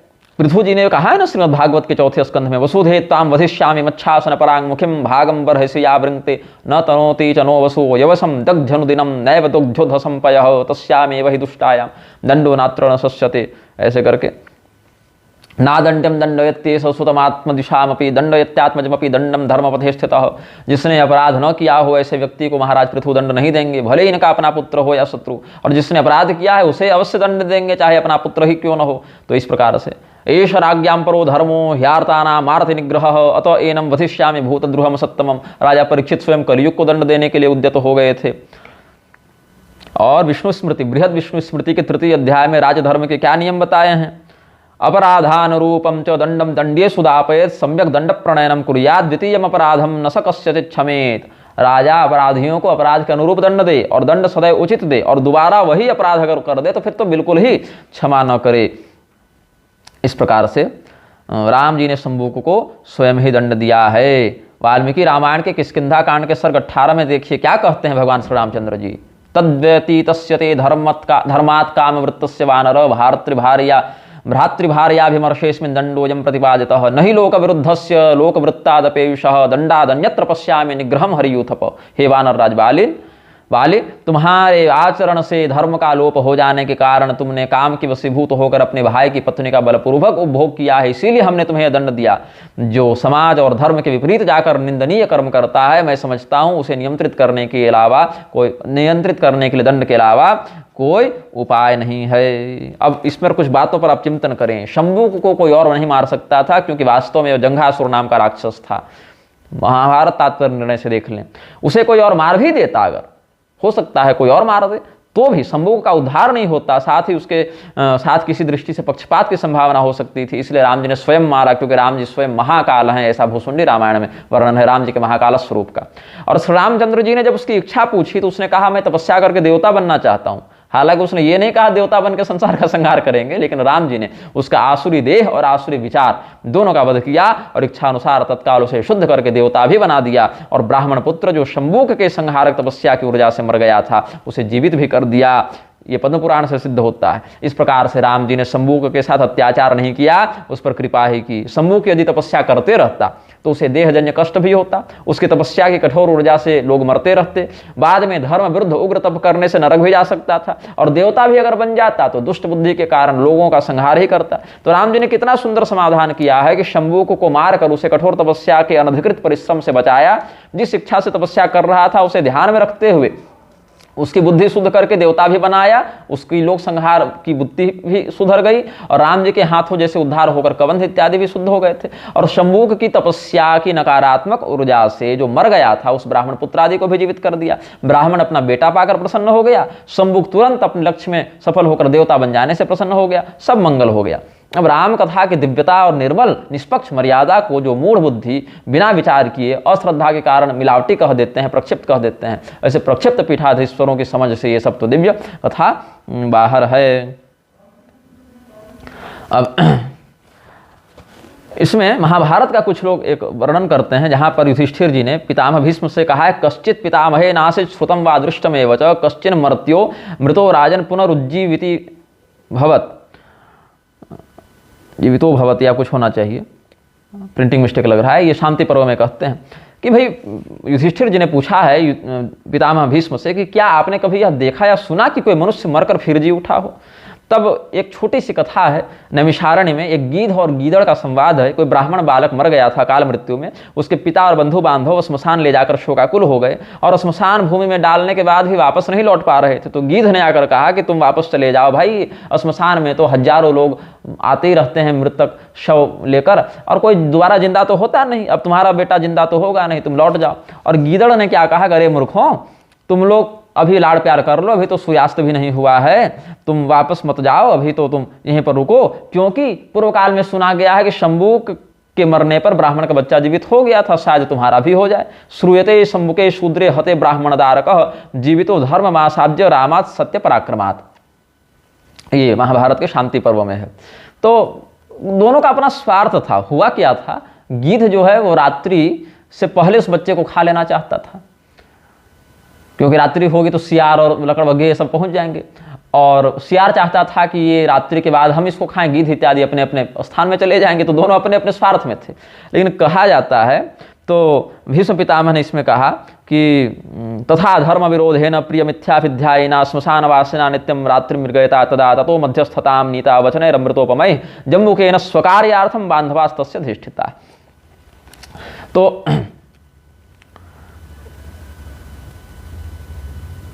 इस पर कुछ लोग कुतर्क कहते हैं कि धर्म विरोधी तथा धर्म विरोधेन प्रिय मिथ्याभिध्यायिना, कि भीष्म पितामह कहते हैं कि वह जो सियार कह रहा था वो धर्म के विरुद्ध था और सुनने में तो प्रिय था, लेकिन ये मिथ्या वचन था उसका। और मिथ्या वचन के आधार पर कहते हैं श्रूयते शंभुके शूद्रे हते ब्राह्मण दारक, मतलब शंभु के मरने और ब्राह्मण बालक के पुनर्जीवित होने की बात मिथ्या है, नकली है ये बात, क्योंकि सियार के वचन को तो मिथ्या बताया है। तो इसीलिए कहना चाहिए कि शंभु वध की कथा महाभारत काल से ही मिथ्या के रूप में प्रचारित है। बाद में भगवान शिव जो श्मशान में थे उन्होंने कहा क्यों इतना हल्ला कर रहे भाई, हम ब्राह्मण के बच्चे को ही जीवित कर देते हैं, और गिद्ध और सियार की भूख प्यास को भी भगवान ने मिटा दिया था। ये अलग बात है, लेकिन ये कुतर्क बड़ा हास्यास्पद है, क्योंकि रामभद्राचार्य यह कहता है कि शंभु वध का प्रकरण किसी मान्य ग्रंथ में नहीं मिलता, ये तो बाद में गुणाढ़ ने जोड़ दिया, या क्षेमेंद्र नामक जैन ने जोड़ दिया, गुणाढ़ नामक बौद्ध ने जोड़ दिया। हालांकि गुणाढ़ और क्षेमेंद्र में ही 1200 सालों का अंतर है, लेकिन रामभद्राचार्य को पता ही नहीं किसने जोड़ा। कुछ कहते हैं अंग्रेजों ने जोड़ दिया, कुछ कहते हैं मुगलों ने जोड़ दिया। लेकिन बात है कि महाभारत काल से बात प्रचारित थी, ऐसा रामभद्राचार्य के ही पक्षधर रामाधार शर्मा उपाध्याय मेरे विरुद्ध कह रहे थे। तो महाभारत काल से बात प्रचारित थी, तो मतलब अंग्रेज और मुगल और गुणाढ़ और क्षेमेंद्र के मिलावट करने से, प्रक्षिप्त करने से पहले से 5000 साल पहले से ये बात चल रही थी, और युधिष्ठिर और भीष्म पितामह दोनों बैठ के चर्चा कर रहे थे। पहले तो आपने कहा ना कि सियार ने कहा कि श्रूयते शंभुके शूद्रे हते ब्राह्मण दारक, कि मैंने शंभु के बारे में सुना है। अब ये बड़ी विचित्र बात है। अब सियार तो यही कहेगा ना कि मैंने सुना है, सियार थोड़े कहेगा कि हम स्वयं बैठकर पढ़ रहे थे रामायण। अब सियार है, पशु है, वो तो सुनेगा ही ना, वह तो श्मशानवासी पशु है। लेकिन अगर महाभारत काल में भी सियार जैसा व्यक्ति भी ये बात जानता है, और महाभारत काल में भी तो भीष्म पितामह ने बताया ये घटना उससे पहले की है, उस समय अगर सियार जैसे पशु पक्षी भी इस बात को जानते थे, इसका अर्थ है घटना बहुत प्रसिद्ध थी और लोग उस समय भी जानते थे। और ये भी कहा है सियार ने कि अथ रुद्र कुमारो व ब्रह्मा व विष्णुरेव च वरमस्मै प्रयच्छन्ति ततो जीवेदयं शिशु। भगवान शिव, कुमार कार्तिकेय, ब्रह्मा या विष्णु इत्यादि कोई बड़े देवता इसको वरदान दे दें तो बच्चा जीवित भी हो सकता है। अब बताइए, अगर कह दें कि सियार का वचन धर्म विरुद्ध है और मिथ्या ही है, तो क्या यह भी वचन मिथ्या हो जाएगा कि देवताओं में पुनर्जीवित करने की क्षमता है? क्या कह दें कि देवता पुनर्जीवित नहीं कर सकते? और अंत में तो प्रसंग के ही अंत में शिव जी ने बच्चे को जीवित भी कर दिया था। ये होना चाहिए। शंभु जो है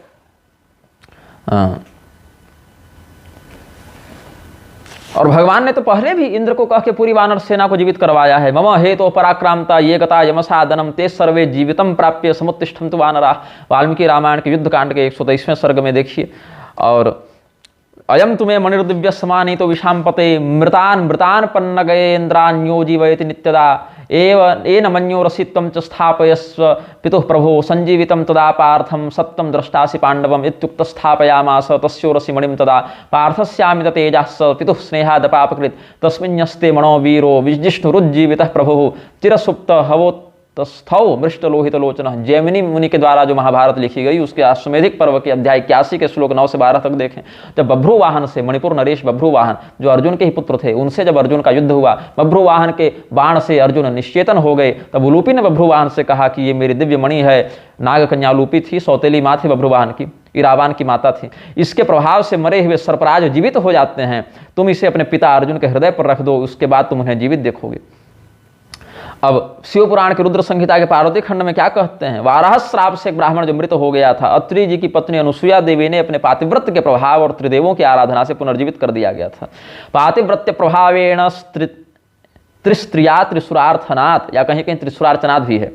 जीवितो वृत्र एको ही मृतो वाराह शापत। स्कंद पुराण के नागर खंड के अध्याय 135 में देखिए, जहां पर मृतोपि ब्राह्मण कुष्ठी संस्पृष्टो रविरश्मिभिः पुनरुत्थापितोस्माभिः तरुणः पुनः। मांडव्य ऋषि के शाप से ब्राह्मण मर गया था, उन्होंने शाप दिया था अगले दिन सूर्योदय के साथ तुम मर जाओगे, वो मर गया था, तो बाद में उसको पातिव्रत के प्रभाव से जीवित किया गया। महाभारत में देवी भागवत इत्यादि में ऋषि कुमार रुरु के द्वारा अपनी आयु से अपनी मृत प्रेमिका और भावी पत्नी प्रमदवरा को पुनर्जीवित करने का वर्णन है। महाभारत के आदि पर्व में देखिए। और प्रमदवरा रुरोर भार्या देवदूत यदिच्छसि उत्तिष्ठत्वायुषोर्धेन रुरोरेव समन्विता एव मुक्ते ततः कन्या सोदतिष्ठत् प्रमदवरा रुरोस्तस्यायुषोर्धेन सुप्तेव वर्णनि। भगवान कृष्ण अपने मृत गुरुपुत्र को लेकर आए हैं भाई, ये तो सब जानते हैं। श्रीमद् भागवत महापुराण में वर्णन है। पद्म पुराण के उत्तरखंड के अध्याय 246 में देखिए, अधीत्य वेद शास्त्राणि तस्मात् तौ द्विजपुंगवात् मृतम पुत्रम समानीय ददतुस्तस्य दक्षिणा। देवी भागवत महापुराण में वर्णन है कि परीक्षित को डसने के लिए जब नागराज तक्षक जा रहे थे तो कश्यप संज्ञ के एक ब्राह्मण मिले, जिन्होंने कहा था कि मरने के बाद भी वे मंत्र बल से राजा को जीवित कर देंगे, और इसका प्रमाण भी उन्होंने तक्षक को दिया। देवी भागवत महापुराण के दूसरे स्कंद के अध्याय 10 में श्लोक 5 में देखिए, मंत्रोस्ति मम विप्रेन्द्र विषनाश कलह किलो जीवयिष्याम्यहं तम वै जीवितव्ये धुना किलो। और ऐसा ही उन्होंने किया भी था। और राजा संजय के चमत्कारी पुत्र जो उसका नाम था सुवर्णष्ठीवी, उसको देवर्षि नारद ने पुनर्जीवित किया है। भविष्य पुराण के उत्तर पर्व के अध्याय 13 के श्लोक 43 में देखिए, नारदोपि नरेन्द्रस्य पुत्र मृतम पुत्रम यमालयात् आनयामास तरसा तथा रूपम यथाहतम। मत्स्य पुराण के अध्याय 25 के श्लोक 35 में देखिए, ये महाभारत में भी ये सब वर्णित है कि जहाँ पर कच्छ को, बृहस्पति पुत्र कच्छ को शुक्राचार्य ने 3 बार जीवित किया है। अथ हेति शब्देन मृतम संजीवयाम्यहम ततः संजीवनी विद्याम प्रयुक्त्वा कचमाह्वयत्। पद्म पुराण के उत्तरखंड के अध्याय 146 में श्लोक 52-53 देखिए, जहाँ श्रीमद् भगवद गीता के प्रत्येक अध्याय का महात्म्य वर्णित है। वहां पर क्या कहते हैं, एक गीता पाठी तपस्वी के द्वारा राजा बृहद्रथ को पुनर्जीवित करने का वर्णन है। महालक्ष्मी देवी की सम्मति से उन्होंने राजा को पुनर्जीवित किया है। शृणु विप्र महीपाल पितासीन में बृहद्रथः प्रारब्ध हय मेधो सौ देवेन निधनम गतः अद्यापि तस्य देहोस्ति तप्त तैलेन शोषितः तस्य संजीवनम भूयः कर्तुमर्हसि सत्तम। तो ऐसा देखना चाहिए कि भले सामान्य स्थिति में मरा व्यक्ति पुनर्जीवित नहीं होता, लेकिन दिव्य औषधि के प्रभाव से, मंत्र के प्रभाव से, देवताओं के वरदान के प्रभाव से वह पुनर्जीवित होता है। उसी प्रकार भगवान श्री रामचंद्र जी की कृपा से ब्राह्मण पुत्र भी जीवित हुआ, इसमें कोई संशय नहीं करना चाहिए। इस प्रकार से शंबुक वध की कथा ऐतिहासिक, सैद्धांतिक और दिव्य आध्यात्मिक आधार पर भी पूर्ण प्रामाणिक है, निर्विवाद है। कोई अपनी मूर्खता और हठधर्मिता के कारण चाहे जो माने। अब हम अपनी दूसरी पुस्तक मूर्ख हृदय नचेत के माध्यम से कुछ इसमें जो प्रमाण हमने लिखे हैं उनके आधार पर आपको इस कथा में और भी जो रहस्य हैं उसका हम संक्षेपतः वर्णन करते जाएंगे। प्रधान विषय तो हम बता ही देते हैं। मध्वाचार्य जी के महाभारत तात्पर्य निर्णय से तो हमने आपको प्रमाण दे ही दिया। यहाँ पर जो अग्निदेव के अवतार हैं भगवान वल्लभाचार्य जी, वल्लभाचार्य जी के विषय में आप जानते ही होंगे। तो वल्लभाचार्य जी ने जो श्रीमद् भगवद गीता के 17वें अध्याय की टीका की, उसमें 5वां श्लोक जो है, अशास्त्र विहितम घोरम तप्यम ते तपोजना दंभा अहंकार संयुक्ता काम राग बलान्विता, उसमें आसुरी तपस्या को, अशास्त्रीय तामसी तपस्या को समझाने के लिए शंभुक का ही उदाहरण दिया है। ये तो जना शास्त्र विधि मुत्सृज्य कामकारतः येषाम कामकार एव हेतुस्तत एव तपस्तप्यम ते शंभुकादिवत तानासुर निश्चयान विद्युत्तरेणान्वयः। ये उन्होंने शंभुक का उदाहरण दिया है। तो जब अनिला नलावतार, वायु और अनल के अवतार, अग्नि के अवतार, वैष्णवाग्रणी आद्य मध्वाचार्य जी, वल्लभाचार्य जी ने अपनी कृतियों में स्पष्ट शंभुक का संदर्भ दिया है, तो रामभद्राचार्य जैसे दुर्बुद्धियों की समझ में ये प्रकरण क्यों नहीं आता, ये तो शंभुक हमता प्रभु ही जाने। अब इस पर रामभद्राचार्य ने एक बहुत ही निम्न स्तर का कुतर्क किया है। वाल्मीकि रामायण के आधार पर वो उत्तरकांड का ही संदर्भ देकर इस कथा को खंडित करते हैं। अप्राप्त यौवनम बालम 5 वर्ष सहस्रकम अकाले कालम आपन्न मम दुखाय पुत्रको तरुणो रूप संपन्नो सुकुमारो महाबलो पुंडरीक विशालाक्षो चिरकृष्णा जिनांबरो। ये 2 श्लोक उन्होंने दिए हैं। पहले श्लोक के आधार पर क्या कहते हैं, एक तो तीसरे कांड से दिया, अरण्य कांड से, और एक उत्तरकांड से दिया। क्या कहते हैं, अप्राप्त यौवनम बालम 5 वर्ष सहस्रकम अकाले कालम आपन्न मम दुखाय पुत्रको। जो ब्राह्मण का बच्चा मरा है वो विलाप करते हुए क्या कहते हैं, हे पुत्र, यद्यपि तुम 5000 वर्ष के हो चुके हो फिर भी अभी तुमको युवावस्था प्राप्त नहीं हुई है। अब बताओ, जो 5000 वर्ष का बच्चा हो उसको बच्चा कहेंगे, उसको युवावस्था प्राप्त नहीं होगी, ऐसा रामभद्राचार्य का पक्ष है। और रामचंद्र जी 25 वर्ष में ही युवा हो जा रहे हैं। शूर्पणखा कहती है, तरुणो रूप संपन्नो सुकुमारो महाबलो पुंडरीक विशालाक्षो चिरकृष्णा जिनांबरो।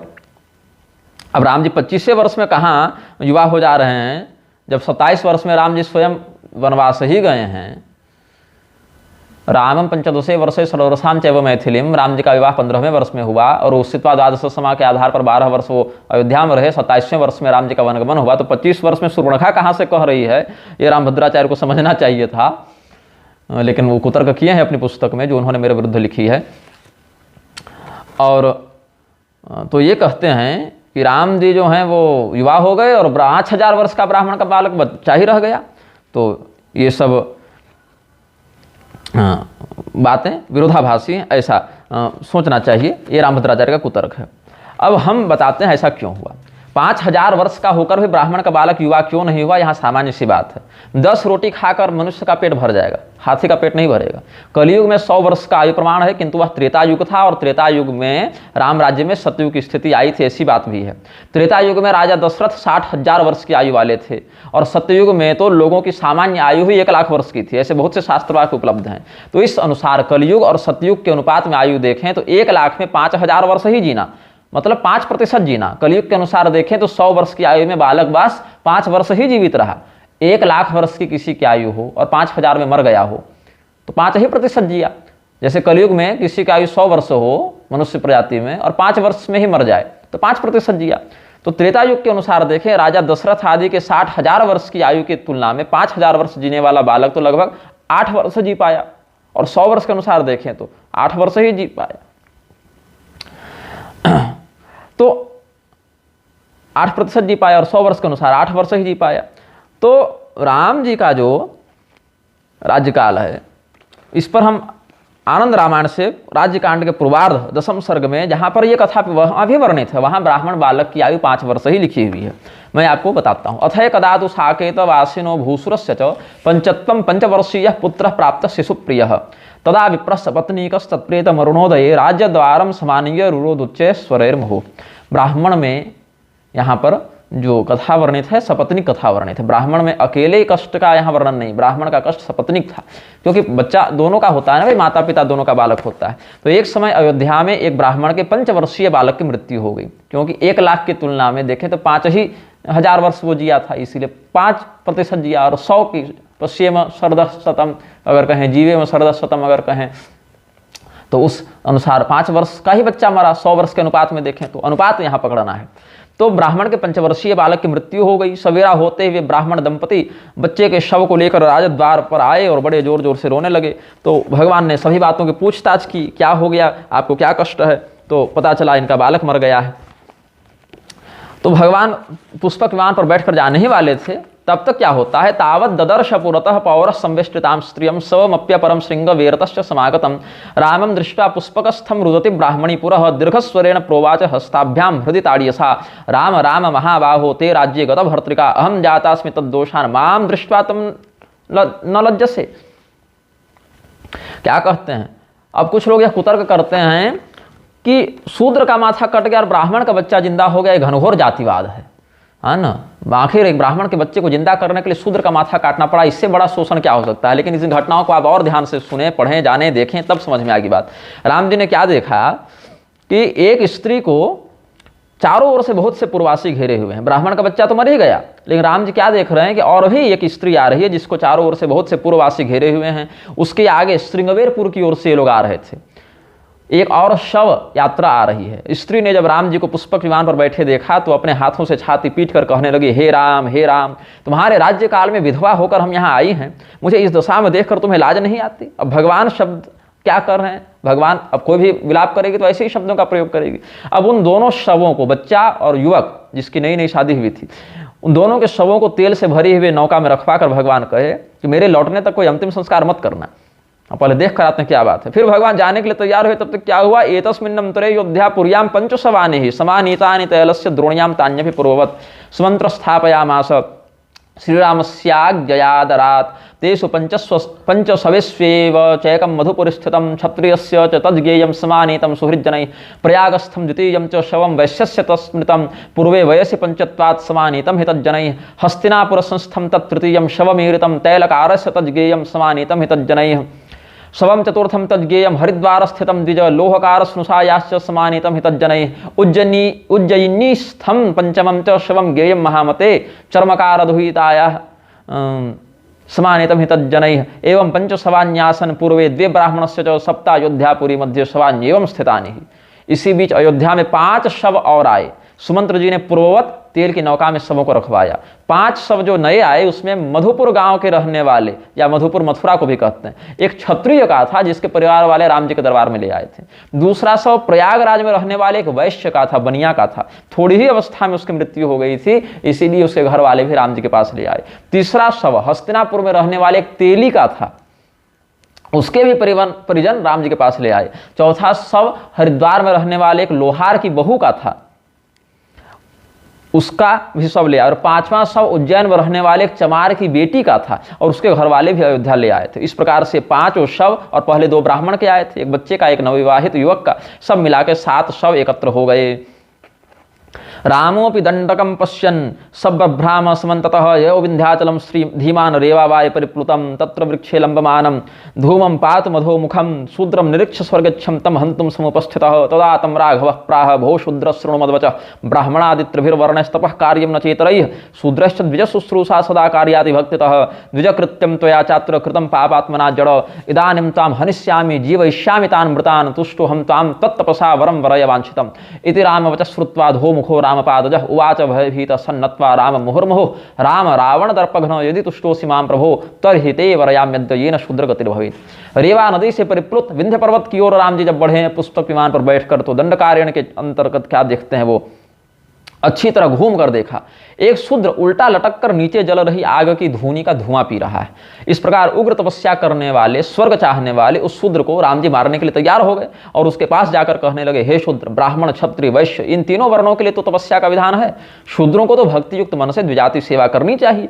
अरे जड़, तुझ पापी ने अपने धर्म का उल्लंघन करके द्विजों के समान कर्म किया है, इसीलिए मैं तुझे मारकर उन लोगों को जीवित करूंगा जो तेरे धर्म विरुद्ध आचरण से अकाल मृत्यु के ग्रास बने हैं।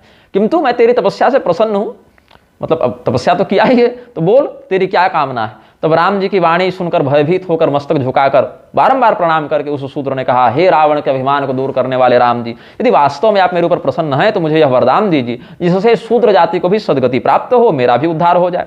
तो ममापि येन कीर्तिस्यात्तं वरम दातुमर्हसि इति शूद्रवचः श्रुत्वा रामस्तुष्टो ब्रवीद्वचः मम रामेति यन्नाम तच्छूद्रैस्सर्वदेवहि जपनीयं कीर्तनीयं चिन्तनीयं मुहुर्मुहुः भविष्यति गतिस्तेषां मनेन मत्तरो भव तवानेनोपकारेण कीर्तिः शूद्रेषु वै भवेत् इति रामवरं श्रुत्वा पुनः शूद्रो ब्रवीद्वचः शूद्राः कलौ मन्दधियो भविष्यन्ति रघुत्तम व्यग्रचित्ता भविष्यन्ति कृषिकर्मादिभिः प्रभो तदा तेषां कुतो बुद्धिर्जपादिषु भविष्यति अतस्तदनुरूपोऽद्य वरो देयो विचार्य च तत्तस्य वचनं श्रुत्वा रामस्तुष्टो ब्रवीत् पुनः परवन्दनकालेषु राम रामेति सर्वदा शूद्रा वदन्तु सर्वत्र तेन तेषां गतिर्भवेत्। तवापि यं कथा कीर्ति स्मरिष्यन्ति मतंघ्रिजाः तं मया निहतस्तद्य वैकुंठम प्रतियास्यसि। अब जब शंभुक ने ऐसा कहा, वरदान मांगा कि हमारा शूद्र वर्ण के जाति के लोगों का भी उद्धार हो, तो राम जी ने कहा कि मेरे राम राम राम इस पवित्र नाम का जो शूद्र सदा जप करेंगे, कीर्तन करेंगे, चिंतन करेंगे, उन सभी लोगों को सद्गति प्राप्त होगी। और तुम भी तपस्या को छोड़कर मेरा चिंतन करो, इससे तुम्हारे इस उपकार से शूद्रों के मध्य तुम्हारी बड़ी कीर्ति होगी। तब राम जी से वर पाकर शूद्र ने कहा, हे रघुसत्तम, आगे प्रचंड महाकलयुग आएगा, उसमें शूद्रों की बुद्धि अधिक होगी नहीं, वे जप कीर्तन आदि क्या किया करेंगे, अपनी खेती बाड़ी के काम में सदैव व्यस्त रहेंगे। ऐसे में जप और कीर्तन करने का अवसर कब मिलेगा? इन शुभ कर्मों की ओर उनकी बुद्धि कैसे जाएगी? अतः आप उनके अनुरूप कोई वरदान दीजिए। कितना सोचकर कर रहा है ये प्रश्न और वरदान मांग रहा है। उसकी यह बात सुनकर प्रसन्न होकर राम जी ने कहा, चलो ठीक है। एक दूसरे को प्रणाम करने के समय, आशीर्वाद देने के समय, है ना, अभिवादन के समय लोग राम राम ऐसा कहेंगे, ओ भैया राम राम, ओ ताऊ जी राम राम, ओ छोरे राम राम, हरियाणा में चलता है ना। और भी हाथ जोड़ के किसी को राम राम भैया, राम राम दीदी जी, ऐसा। तो कहीं कोई वृद्धा माता दिखते, हम लोग भी राम राम माता जी ऐसे कहते हैं, राम राम स्वामी जी, है ना। तो इस प्रकार से शूद्र वर्ण के लोग तो विशेष करके अभिवादन में भैया राम राम और क्या हाल चाल ऐसे कहते हैं।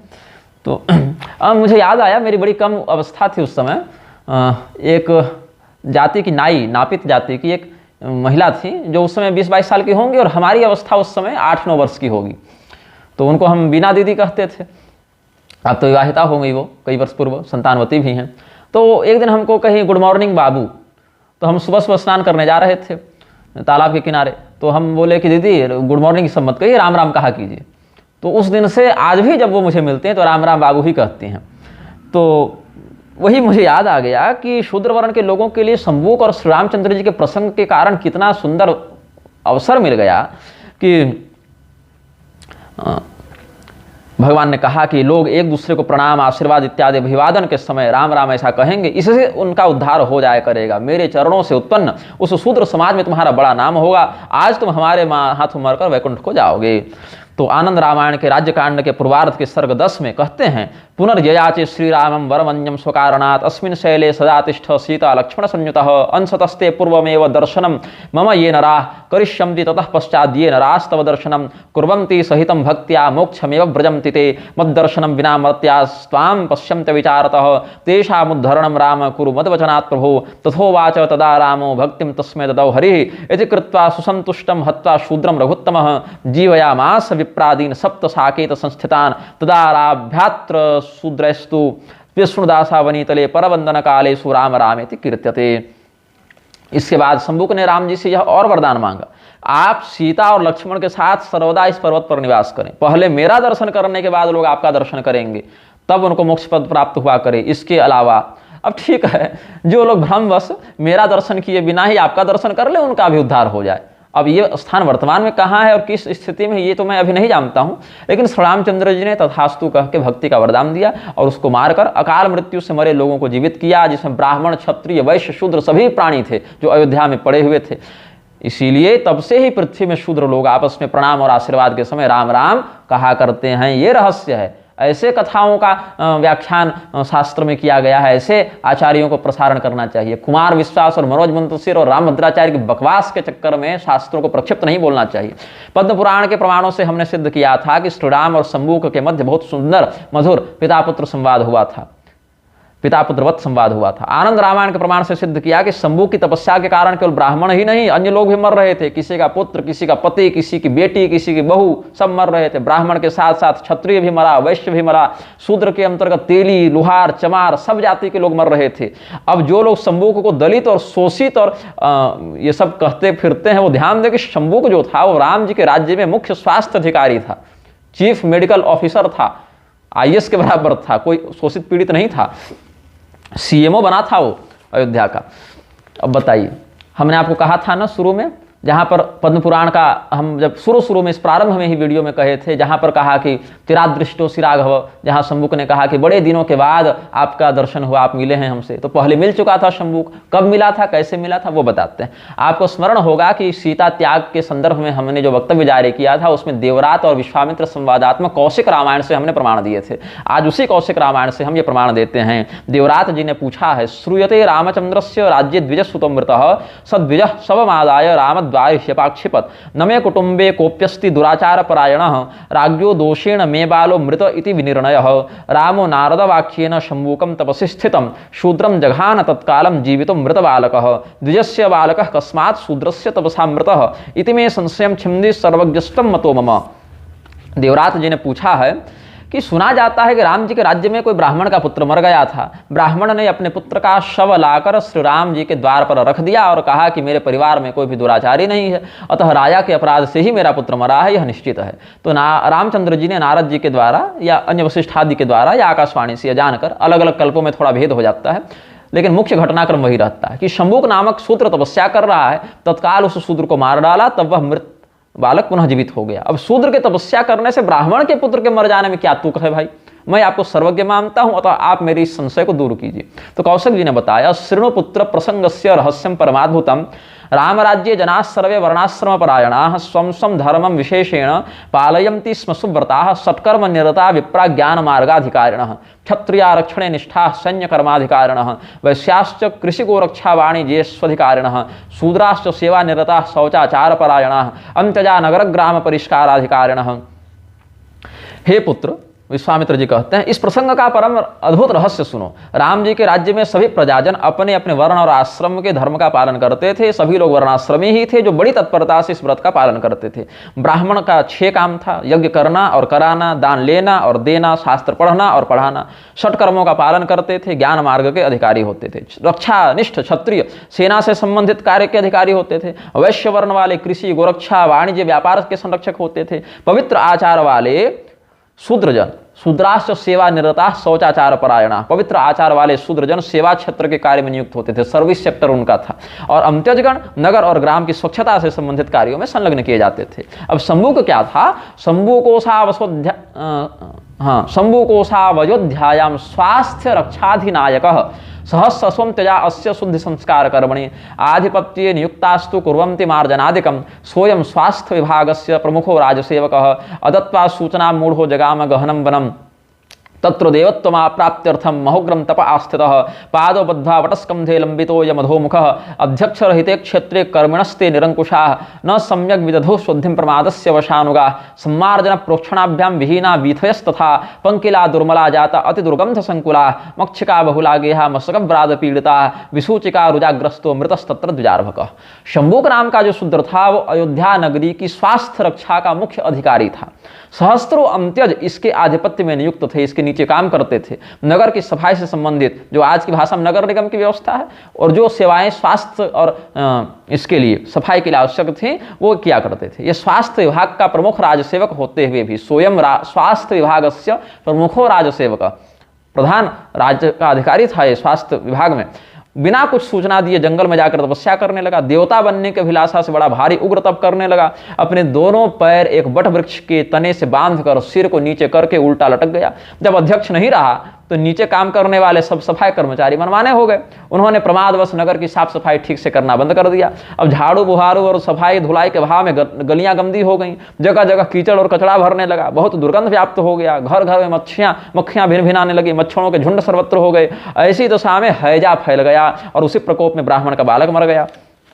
ब्राह्मणेन समादिष्टो राघवो मृत्यु कारणम अन्वेषमाणो बुबुधे शंभूकस्यानुपस्थितिम् अग्रहित्वावकाशं च तथा दत्तैव सूचनां प्रयातोऽयं तपः कर्तुं पन्थानो मलदूषिताः एकस्य अपराधेनानेके रोगेण पीडिताः मृतो द्विजसुतो बालो ह्यनर्थानां परम्परा गुरुं पप्रच्छ धर्मात्मा को धर्मोऽत्र निरूपितः उवाच मुनिशार्दूलः शृणु रामश्रुतिरितं यस्वधर्मं परित्यज्यात्यर्थं स्वार्थपरायणः परान् क्लेशयति मन्दः सदन्यो राजसेवकः यत्रैकस्य वधेनैव रक्षिताः स्युः सहस्रशः तत्रैको मृत्युदंडार्ह सोयं दंडेन युज्यतां वसिष्ठ वचनाद् रामो नारदेनानुमोदितः गत्वा वनमपश्यत्तम् शंभूकम तपसे स्थितम। ब्राह्मणों के द्वारा आदिष्ट राघव भगवान ने जब इस मृत्यु की जांच पड़ताल की तो विदित हुआ कि यह अनर्थ शंभूक की अनुपस्थिति के कारण हुआ है। अवकाश न लेकर बिना कुछ सूचना दिए यह शंभूक तपस्या करने के लिए चला गया। इस कारण सभी मार्ग मल से दूषित हो गए। इस एक व्यक्ति के अपराध से अनेक प्रजाजन रोगों से पीड़ित हो गए। ब्राह्मण का बालक मर गया, कितना अर्थ फैला। तब धर्मात्मा भगवान राम ने अपने गुरु वशिष्ठ जी से पूछा कि ऐसी स्थिति में राजा का धर्मशास्त्रों में क्या कर्तव्य निरूपित है। तब मुनिश्रेष्ठ वशिष्ठ जी ने कहा कि हे राम जी, इस विषय में वेद ने जो कुछ कहा है वो सुनिए। जो मूर्ख अपनी व्यक्तिगत स्वार्थ सिद्धि के कारण धर्म का परित्याग कर देता है और अन्य जनों को क्लेश पहुंचाता है वह राज कर्मचारी दंड के योग्य है। जहां एक व्यक्ति के वध से सहस्रों की जान बचती हो वहां वह एक मृत्युदंड का पात्र है, सो इसे मृत्युदंड मिलना चाहिए। नारद जी ने भी वशिष्ठ जी की बात का समर्थन किया। तब गुरु जी की आज्ञा से राम जी वन को गए और वहां शंभू को तपस्या करते देखा। तब क्या पूछते हैं, पप्रच्छ रामः किमिदम् अकृत्यं कृते त्वया त्यक्त्वा वर्णोचितं धर्मं निजकृत्यं विहाय च अनेन ते पराधीन रोगार्ता बहवो जनाः मृतो द्विजसुतो बालो धिक्त्वां देवत्व प्रार्थिनं मर्यादा रक्षणार्थं हि वेदवित् साग्निको द्विजः स्यो भक्तोत्तमः श्रीमान् अवध्यो रावणो हतः प्रजाराधन निष्ठेन मया सीता पतिव्रता त्यक्ता रजकतुष्ट्यर्थं किं त्वया नावबुध्यते स्वकीयः परकीयो वा ब्राह्मणो वा तथाम त्यजः मर्यादा भेदकः सर्वो मम बद्धो नराधमः इत्युक्त्वा निज हस्तेन खड्गमुद्यम्य राघवः जनानां पश्यतां तस्य शिरः कायादपातयत्। श्री रामचंद्र जी ने पूछा कि शंभूक ये तुम क्या कर रहे हो, अकृत्य करते हो। तूने अपने वर्णोचित धर्म और स्वकर्तव्य का परित्याग कर दिया है। तेरे इस अपराध से अनेकों जन पीड़ित हो गए हैं। एक ब्राह्मण का बालक मर गया। देवता बनने की दुरभिलाषा करने वाले तुझे धिक्कार है। मैंने धर्म की मर्यादा की रक्षा के लिए ही वेद पाठी अग्निहोत्री शिव भक्तों में अग्रगण्य उत्तम ब्राह्मण होने के बाद भी अवध्य ऐश्वर्यशाली रावण का वध किया था धर्म की रक्षा के लिए। क्या तुझे मेरे इन कृत्यों का पता नहीं है कि प्रजानिष्ठ होकर मैंने एक रजक प्रजा के संतोष के लिए पतिव्रता सीता का भी त्याग किया। सीता त्याग पर हम अलग से वक्तव्य पहले जारी कर चुके हैं। सुन लेंगे उसको आप। अपना हो या पराया हो, ब्राह्मण हो चाहे अमत्यज हो, चांडाल भी हो, कोई धर्म मर्यादा का उल्लंघन करेगा तो वह नराधम मेरे द्वारा वध के योग्य है। ऐसा कहते हुए राम भगवान ने अपने हाथ में खड्ग उठाया और सब लोगों के देखते उसका सिर धड़ से अलग कर दिया।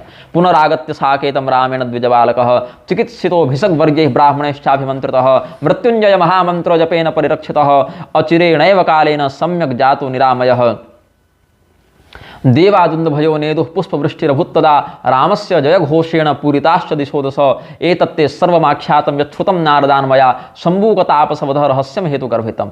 फिर श्री रामचंद्र जी अयोध्या वापस आए। उन्होंने उत्तम वैद्यों के द्वारा बालक की चिकित्सा करवाई, वेदज्ञ ब्राह्मणों के द्वारा धर्मानुष्ठान करवाया, महामृत्युंजय आदि सिद्ध मंत्रों का जाप करवाया। इन सब कृत्यों से वह मृत बालक थोड़े ही समय में सब प्रकार से स्वस्थ हो गया, पुनर्जीवित हो गया। तब देवगण ने दुंदुभी बजाई और पुष्पों की वर्षा होने लगी। श्री राम भगवान के जय घोष से दसों दिशाएं गूंजने लगी। इस प्रकार मैंने नारद जी के मुख से शंभूक तापस के वध के जो रहस्यों का श्रवण किया था वह हमने तुमको सुना दिया। अच्छा, उमा संहिता में भी कल हम चर्चा कर रहे थे, उमा संहिता में भी तथा सर्ग शतान पंच षटकांडानि तथोत्तरम कृत्संग रामायणं युवा श्रृणोति श्रावयेत वा सर्वबंध विनिर्मुक्तो ब्रह्म भूयाय कल्पते। षटकांडानि तथोत्तरम, 6 कांड उत्तरकांड के साथ मिलाकर 7 कांड, ये पूरी रामायण को जो पढ़ता है वो ब्रह्म भूयाय कल्पते, परमात्मा लोक को प्राप्त होता है। ऐसा उमा संहिता के 3 अध्याय में भगवान ने कहा है और उमा देवी को सुनाया है शिव जी ने। हाँ, पुनर्गत्वा पुनरयोध्यां तु रामपादा उपस्पृशत् ब्राह्मणस्य मृतं बालं कालधर्मोपागतं जीवयामास काकुत्स्थः शूद्रं हत्वा च तापसं ततस्तु गौतमी तीरे नैमिषे जनसंसदि। ये पद्म पुराण के उत्तरखंड के अध्याय 244 में 1 से लेकर 32 श्लोक के मध्य जो उत्तरकांडीय कथाओं का वर्णन भगवान शिव ने किया है उसके अंतर्गत ये बात वर्णित है। अब रामभद्राचार्य कुतर्क बड़ा करते रहते हैं कि हम स्रोत प्रमाण मानेंगे, हम केवल वेदों से प्रमाण मानेंगे, हम इधर उधर का कोई प्रमाण नहीं मानेंगे। तो भैया वेदों से ही आप प्रमाण ग्रहण कर लीजिए। कल हमने सीता त्याग से संबंधित प्रमाण दिया था पिछले वीडियो में, ऋग्वेद के 10 मंडल के 99 सूक्त के 5वें मंत्र से दिया था। और अब हम यहाँ पर ऋग्वेद के 7 मंडल के सूक्त 19 के मंत्र दूसरे से तम हत्यदिंद्र कुत्समावह वाले मंत्र का हम यहाँ पर व्याख्यान करेंगे। मंत्र रामायण में वर्णन करते हैं आचार्य नीलकंठ चतुर्धर इस मंत्र की व्याख्या में, लोकस्थोपि अलौकिकं कर्म करोसीत्याह त्वं हेति हे इंद्र त्वं प्रसिद्ध इतरेषां परोक्षं कुत्सं ऋषिम् आवह रक्षितवानसि कदा समर्ये कालेन सह स्पर्धायां सत्यां तन्वा मृतस्य पुत्रस्य शरीरेण सहागतस्य पितुर्वाक्यं शुश्रूषमाणः मनसि कुर्वन् मृतं पुत्रमानि यद्वारि शोचतो विप्रस्य वाक्यं श्रुत्वा यममपि जित्वा तत्पुत्रमानितवानसीत्यर्थः। कथं मृतमपि रक्षितवान् इत्यत आह दासमिति दासं शूद्रं शूद्रस्यायोग्येन तपसा शुष्यं तं कोयवं कुत्सितेन स्वस्य दोषहेतुना मुनिधर्मेण युज्यते स्वधर्मेण च सेवया वियुज्यते इति कोयवम् अस्मै आर्जुनेयाय अर्जुन्याः पुत्राय कुत्साय तज्जीवनार्थं नरन्धयः नितरां हिंसितवानसि शिक्षन् शिक्षयन् धर्म मर्यादाम्। तम हत्यदिंद्र कुत्समावह वाला जो मंत्र है ऋग्वेद के 7 मंडल के 19वें सूक्त के दूसरे मंत्र में, उसकी व्याख्या में जो हमने अभी पढ़ा संस्कृत में, उसका हिंदी अर्थ यह है।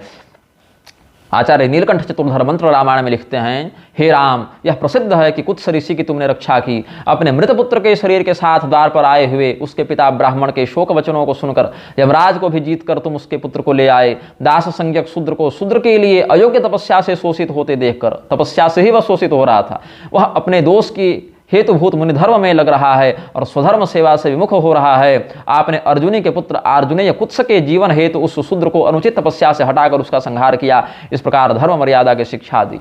ये वेद से सिद्ध होता है। अब कुछ लोग यह कुतर्क कर सकते हैं कि सीता त्याग भी वेद से प्रमाणित हो रहा है, शंभुक वध भी वेद से प्रमाणित हो रहा है, तो कहीं ऐसा तो नहीं कि वेद ही राम जी के बाद लिखे गए।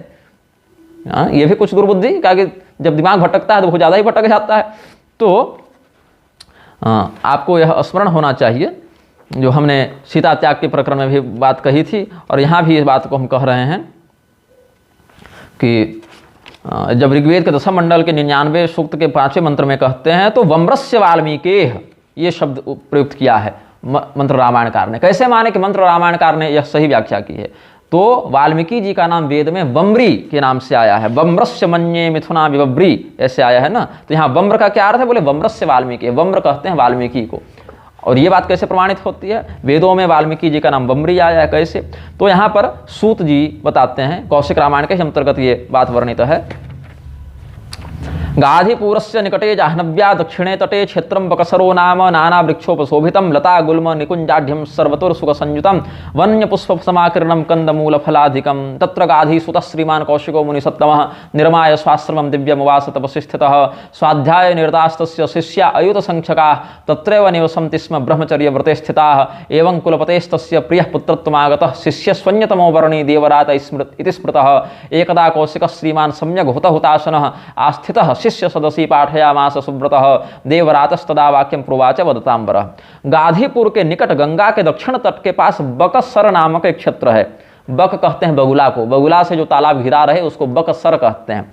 गाधीपुर को अब कालांतर में लोग गाजीपुर कहने लगे हैं और बकसर को बक्सर, क को आधा कर दिया, बकसर को बक्सर कह देते हैं और गाधीपुर को गाजीपुर कर रखा है। लेकिन शास्त्रों में उस स्थान का नाम गाधीपुर और बकसर है। बक मतलब बगुला और सर मतलब सरोवर। तो सार यह है कि बहुत सुंदर रमणीय स्थल था, वहाँ महाराज गाधी का शासन था। गाधी के पुत्र जो हैं कौशिक मुनि विश्वामित्र वहाँ पर रहते थे और वेद शास्त्रों को पढ़ने वाले 10,000 शिष्य उनके यहाँ रहते थे। पूरी यूनिवर्सिटी थी, कुलपति थे वहाँ के। यूनिवर्सिटी सही शब्द नहीं है लेकिन आज की भाषा में आप समझ जाएं इसलिए हमने कह दिया। तो उन कुलपति विश्वामित्र जी का एक बड़ा ही सुंदर शिष्य था, ब्रह्मचारी था, जो उनके पुत्र भाव से वहाँ रहता था। उसका नाम था देवरात। तो एक बार जब शिष्यों को पढ़ाने के लिए बैठे थे तो देवरात ने प्रश्न किया है कि मैं पूछता हूँ कि पूरा रामायण कितने प्रमाण वाला है जिसको पढ़ने से संपूर्ण रामचरित का ज्ञान हो जाए, या रामचरित जो है अलग अलग ग्रंथों में विभिन्न प्रकार से वर्णन किया गया है, ये विविधता क्यों है। अतः पृच्छामि भगवन् प्रणम्य तव पादयोः कियत् रामायणं काव्यं संपूर्णं सर्वतोमुखं यत्पाठादखिलं रामचरितं विदितं भवेत् अथ तत्रापि वैविध्यं किमर्थं मुनिसत्तम। तो कौशिक जी कहते हैं वेद वेद्ये परे पुंसि जाते दशरथात्मजे वेदः प्राचेत सादासीत् साक्षात् रामायणात्मना अनंताव यथा वेदास्तथा रामकथा मता ऋग्वेदस्य च या मुख्या लोके शाकल संहिता तस्याहि विद्यते सूक्तम दृष्टम वम्रि महर्षिणा तदेव प्रथमं बीजं प्रथमं ये तदेव प्रथमं बीजं श्रीरामचरितस्य हि वेदे यो वम्रिरित्युक्तो लोके वाल्मीकिरेव सह द्वावप्येदौ समानार्थो शब्दौ नात्र हि संशयः दृष्ट्वा क्रौञ्चवधं क्षुब्धो निषादं मुनिपुङ्गवः सशाप शोकसंतप्तो भगवत्प्रेरिताशयः मा निषाद प्रतिष्ठां त्वमगमः शाश्वती समाः यत् क्रौञ्च मिथुनादेकम् अवधि काममोहितम्। विश्वामित्र जी ने बताया कि वेदों के द्वारा जिन्हें जाना जा सकता है ऐसे परम पुरुष भगवान जब दशरथ के यहाँ पुत्र रूप में अवतरित हुए तब साक्षात वेद ही प्रचेता पुत्र महर्षि वाल्मीकि के द्वारा रामायण के रूप में प्रादुर्भूत हो गए। तो जैसे वेद अनंत हैं वैसे ही रामकथा भी अनंत है। इसी बात को हरि अनंत हरि कथा अनंता लिखते हैं गोस्वामी जी। ऋग्वेद की शाकल नाम की शाखा लोक में प्रसिद्ध है। उसी संहिता में ही वम्री नामक ऋषि के द्वारा समाधि में दृष्ट एक सूक्त है। रामचरित का वह सूक्त ही प्रथम बीज है। वेद में रामचरित सूक्त के मंत्र दृष्टा ऋषि का नाम वम्री कहा गया है। संसार में उसे ही वाल्मीकि कहते हैं। वेदे जो वम्रिरित्युक्तो लोके वाल्मीकि रेवच, ये बात है। तो मुनिश्रेष्ठ वाल्मीकि जब एक निषाद द्वारा क्रौंच मिथुन में से एक पक्षी के वध के कारण क्षुब्ध हुए, शोक संतप्त हुए, तो भगवत प्रेरणा से उनके मुख से यह शाप निकला कि हे निषाद, तू दीर्घ काल तक प्रतिष्ठा को प्राप्त मत हो, तू जीवित ज्यादा दिन मत रहे, क्योंकि तूने क्रौंच युगल में से एक काममोहित पक्षी का वध कर दिया है। अब पहला जो श्लोक है वेद वेद्य परे पुंसि जाते दशरथात्मजे जो हमने पढ़ा वो तो रामभद्राचार्य भी अगस्त संहिता के में भी वर्णन है, तो वहाँ के संदर्भ से ये रामायण को वेद तुल्य सिद्ध कर ही चुके हैं। लेकिन वेदे जो वम्रिरित्युक्तो से मेरी बात का समर्थन मिलता है, जहाँ से हमने ऋग्वेद से मंत्र रामायण का आश्रय लेकर, नीलकंठी टीका का आश्रय लेकर सीता त्याग और सम्मुखवध को प्रमाणित किया है। तो ये सब आगे है, बहुत विस्तृत विषय है, पूरा प्रकरण तो मैं नहीं बताऊंगा क्योंकि वीडियो भी बहुत लंबा हो जाएगा।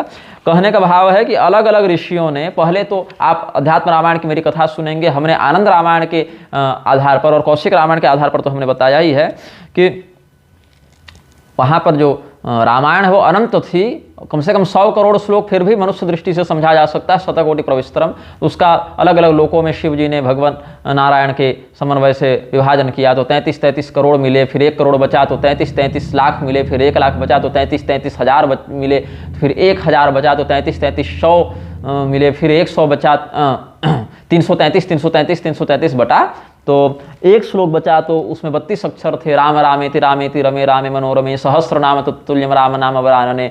तो इसीलिए उसमें से 30 अक्षरों को बांटा, 10 10 10 और 2 अक्षर रा और म, राम, ये शिव जी ने अपने लिए रखा। ये विभाजन हम बहुत बार कथाओं में कह चुके हैं, तो इसलिए संक्षेप में हमने बता दिया और पुस्तकों में भी हम ये बात लिख चुके हैं। तो इसीलिए कहा कि अलग अलग ऋषियों और देवताओं के पास रामायण का जो हिस्सा आया उन्होंने उसी भाग को आगे बढ़ाया, और इसीलिए अलग अलग रामायणों में कुछ कुछ भेद कथानक की दृष्टि से थोड़ा थोड़ा मिल जाता है, ये बात है। अब क्यों ऐसा है, तो कहते हैं अकूपारो यथा सिंधुश्चुलकी कर्तुमक्षमः तथैव रामचरितम न कस्मिन् माति पुस्तके। जैसे अपार समुद्र को चुल्लू में भरना असंभव है, वैसे ही संपूर्ण रामचरित को भी एक ग्रंथ में भरना असंभव है। और कल्पभेद भी है इसमें। परस्पर विरोध होपि यो ग्रंथेषु विलोक्यते सोपि साधु समाधेय कल्पभेदोपलक्षित। इससे पहले कह चुके हैं अतो ही बहवो ग्रंथा नाना राम कथात्मका नानात्म दूषणम नास्ति भूषणम तद्धि सुब्रत कल्पे कल्पे भगवतो ह्यवतारा भवन्ति लीला वैविध्यमप्यस्मिन् नासंभाव्यम हि पुत्रक। विविध रामायणों में राम जी की जो अलग अलग कथाएं वर्णित हैं वो उसका दूषण नहीं है, वो प्रक्षिप्तवाद नहीं है, वो तो भूषण है, उसका आभूषण है। विभिन्न रामायण ग्रंथों में जो परस्पर विरोध दृष्ट है वह भी कल्पभेद की से भली भांति समाधान करने योग्य है, क्योंकि प्रत्येक कल्प में भगवान के अवतार होते हैं। इसलिए हे पुत्र, विभिन्न कल्पों में लीलाओं का कुछ वैभन्य भी असंभव नहीं है। तो देवरात जी ने प्रश्न किया है कि अनादि निधना वेदा इति शास्त्र विनिर्णय तत्रास्ति रामचरितम श्रीमद्भिरित्युदीरितम रामावतारो भवति ब्रह्मं त्रेतायुगे सदा त्रेताकालीन घटना वेदेषु घटते कथम तथा सति तु वेदानाम् अनादित्वं विनश्यति इति मे संशयस्तात समाधेयस्त्वयाधुना। कि समस्त शास्त्रों का यह निर्णीत सिद्धांत है कि वेद अनादि और अनंत हैं, किंतु आपने कहा वेद में राम जी का चरित्र वर्णित है। तो हे ब्राह्मण, रामावतार तो त्रेता युग में घटित होता है, फिर त्रेताकालीन घटना का वर्णन अनादि वेद में कैसे संभव है? ऐसा मानने पर तो वेदों का अनादित्व नहीं रहेगा। मुझे बड़ा संशय है। तो अब आप इसका समाधान कीजिए। आप लोग सामान्य दृष्टि से जितना सोच सकते हैं उससे कहीं अधिक संदेह और कहीं अधिक समाधान शास्त्रों में पहले ही कर दिया गया है। तो कौशिक जी कहते हैं अनादि निधना वेदा इतिहास विवर्जिता मीमांसकानां सिद्धांत सर्वतंत्रो न संशय परम भगवतो विष्णोर नित्य लीला कथा श्रिता कथा त्रिकाला बाधिता यास्ता वेदेषु वर्णिता भूतम भव्यम भविष्यम यत् सर्वं वेदात् प्रसिद्धति एको एषो मनुक्त सिद्धांतोपवाद सर्वसम्मतः त्रिकाल प्रभो ज्ञानम नहीं तत्काल बाधितम भविष्यमपि तद्ज्ञाने वर्तमानवदास्थितम्। वेदोक्तान्येव नामानि दर्शम दर्शम मुनीश्वराः पश्चाल्लोके सूतान्येव स्थापयन्ति यथा तथम वेदे वलोक्य गंगाया वर्णितं नाम सुब्रत दृष्ट्वा समाधो लोके तद् भागीरथ्या विनिश्चितं भागीरथ निपात पश्चात् निर्मिता वेद संहिता इत्याशंका मृषा यस्माद् वेदात् सर्वं हि निर्वभौ तस्माद् वेदेषु दृश्यन्ते अवताराणां शुभाः कथाः नैवात्र विस्मयः कार्यो वेदो नारायणः स्वयं यस्य निश्वसितं वेदा यो वेदेभ्योऽखिलं जगत् निर्ममे सहि सर्वात्मा रामरूपी जनार्दनः। कौशिक मुनि विश्वामित्र जी ने बताया कि इसमें संदेह नहीं कि मीमांसकों का यही सिद्धांत है कि वेद आदि और अंत से परे हैं और इतिहास के उपाख्यान उनमें नहीं पाए जाते, लेकिन भगवान विष्णु की जो त्रिकाला बाधित नित्य लीलाश्रित कथाएं हैं वो सब वेद में वर्णित हैं। भूत भविष्य और वर्तमान सब कुछ वेद से सिद्ध होता है। यह मनु महाराज का बताया गया सिद्धांत सर्वसम्मत है और अनैतिहासिकता का अपवाद है। इसीलिए त्रिकालज्ञ भगवान का ज्ञान काल द्वारा बाधित नहीं होता। भविष्यत्कालीन ज्ञान भी भगवान के ज्ञान में वर्तमान की भांति ही सदैव प्रस्फुटित रहता है। वेदोक्त नामों को देख देख कर ही मुनीश्वरों ने पश्चात बाद में संसार में वैसे नाम रखे हैं। जैसे वेदों में गंगा का नाम भागीरथी वर्णित है, तो ऋषियों ने समाधि द्वारा यह निश्चय किया कि राजा भगीरथ के द्वारा ही आनित जलधारा का यह नाम होना चाहिए और ऐसा ही प्रख्यापित किया। इसीलिए राजा भगीरथ के बाद वेद बने, ऐसी कल्पना व्यर्थ है, क्योंकि वेद से ही सब कुछ भाषित हुआ। चूंकि वेद में गंगा का नाम भागीरथी है, इसीलिए भगीरथ ही लाने में समर्थ हुए, नहीं तो तपस्या तो दिलीप अंशुमान सगर सब कर ही रहे थे। इसीलिए वेदों में भगवान के अवतारों की शुभ कथाएं बीज रूप में उपलब्ध होती हैं। इसमें तुम्हें कुछ संदेह नहीं करना चाहिए, क्योंकि वेद तो स्वयं नारायण है। समस्त वेद जिस प्रभु के निश्वास भूत हैं, जो वेदों के द्वारा ही समस्त जगत की रचना करते हैं, वही जनार्दन विष्णु भगवान श्री राम के रूप में अवतरित हुए। वेदेषु दृश्यते यो हि शब्द ब्रह्म स्वरूप धृक् स एव राम रूपेण लोके अवतरति प्रभुः स्वस्वाज्ञां स्वयमेवेशश्चरित्वा दर्शयत् सौ अतः श्रीरामचरितं वेद सिद्धांत दर्शनम ज्ञानम हि द्विधम प्रोक्तम सिद्धांताचार भेदतः सैद्धांतिकम वेददृष्टम तीर्थम व्यावहारिकम ऋगादिकम तयोराद्यम परम रामायणम स्मृतम अतः श्रीरामचरितम श्रुतीनाम उपबर्हणम बृंहणम। वेद में शब्द स्वरूपधारी जो परब्रह्म दिखाई पड़ता है वही प्रभु लोक में श्रीराम के रूप में अवतरित होता है। वे प्रभु अवतरित होकर वेद में आदिष्ट अपनी आज्ञाओं को आचरण में परिणत करके दिखाते हैं। इसीलिए रामचरित्र वैदिक सिद्धांतों का क्रियात्मक निदर्शन है। सिद्धांत और आचार के भेद से ज्ञान दो प्रकार का होता है। सो वेद में वह ज्ञान सिद्धांत रूप में स्थित है और रामायण में व्यवहार में आने वाले रूप में विद्यमान है। ऋग्वेद आदि चारों वेदों में सैद्धांतिक ज्ञान है और रामायण में आचरित ज्ञान है, इसीलिए रामचरित वेदों का ही व्याख्यान है। अब रामानुकरणायासो वेदाज्ञा पालनम व्रतम तस्मात् सर्व प्रयत्नेन रामोद्धेय सदास्तिकैः अन्येषाम् अवताराणां मुन्यर्षि गुरु तद्विदाम् उपदेशोऽनुसर्तव्यः सर्वदा सर्वथा बुधैः परं तेषां य आचारो यावान् वेदानुमोदितः तावानेवानुसर्तव्यो न वान्धश्रद्धया परः लीलावतारः सत्यं न्येल्पज्ञाश्चैव नरादयः एको हि भगवान् रामो मर्यादा पुरुषोत्तमः तस्योपदेशाचारो ग्राह्यो यत्नेन द्वावपि सर्वेषामेव शास्त्राणां मथीतार्थोऽयमद्भुतः वेदे शिष्याः प्रोद्धन्ते गुरुणा स्वयमेव हि यानि सुचरितान्येव ह्यस्माकं शृणुपुत्रकाः तान्येव समुपास्यानि नेतराणि कदाचन यतो नरो भोग्योऽपि न सर्वज्ञ इति स्थितिः अल्पज्ञत्वात्मादाद्वा कदाचाररतो भवेत् तेजीयांसः समर्थाये तेषां दिव्यं हि जीवनं नानुकर्तुं हि तच्छक्यं मनुजैरल्पशक्तिभिः विषदग्धं पूतनायाः पपोस्तन्यं जनार्दनः मुञ्जाटवीदवाग्निञ्च शिवो हालाहलं विषम् अल्पशक्तिर्नरस्तस्मान् न देवचरितं चरेत्। क्या कहते हैं कि श्री राम भगवान के आचरण का अनुकरण करना वस्तुतः वेद की आज्ञा पालन करने का व्रत है। इसीलिए आस्तिकों को सब प्रकार से यत्न करके श्री रामचंद्र जी का ध्यान करना चाहिए। राम से भिन्न अन्य सभी देवी देवता और ऋषि मुनि गुरु आदि पूज्यजनों के उपदेश का अनुसरण करना चाहिए। उनका आचरण जितना वेद के द्वारा अनुमोदित हो उतना ही अनुसरणीय है, अंधश्रद्धा के कारण अधिक अनुसरणीय नहीं है। ध्यान देंगे इस प्रसंग को, मैं शीघ्रता से बोल रहा हूं लेकिन ध्यान से सुनिएगा। श्री रामचंद्र जी के अतिरिक्त अन्य जो ऋषि महर्षि देवी देवता गुरुजन है उनके आचरण में जितना वेद का समर्थन मिले, शास्त्र का समर्थन मिले उतना ही करना चाहिए, पूरी नकल नहीं करनी चाहिए। क्यों? भगवान श्री रामचंद्र जी के अतिरिक्त अन्य अवतार प्रायः लीला अवतार होते हैं। भगवान का अवतार मर्यादा अवतार है। श्री रामचंद्र जी मर्यादा पुरुषोत्तम है, बाकी लीला पुरुषोत्तम है। और मनुष्य तो अल्पज्ञ होता है। श्री रामचंद्र जी का उपदेश और आचरण दोनों अनुकरणीय है।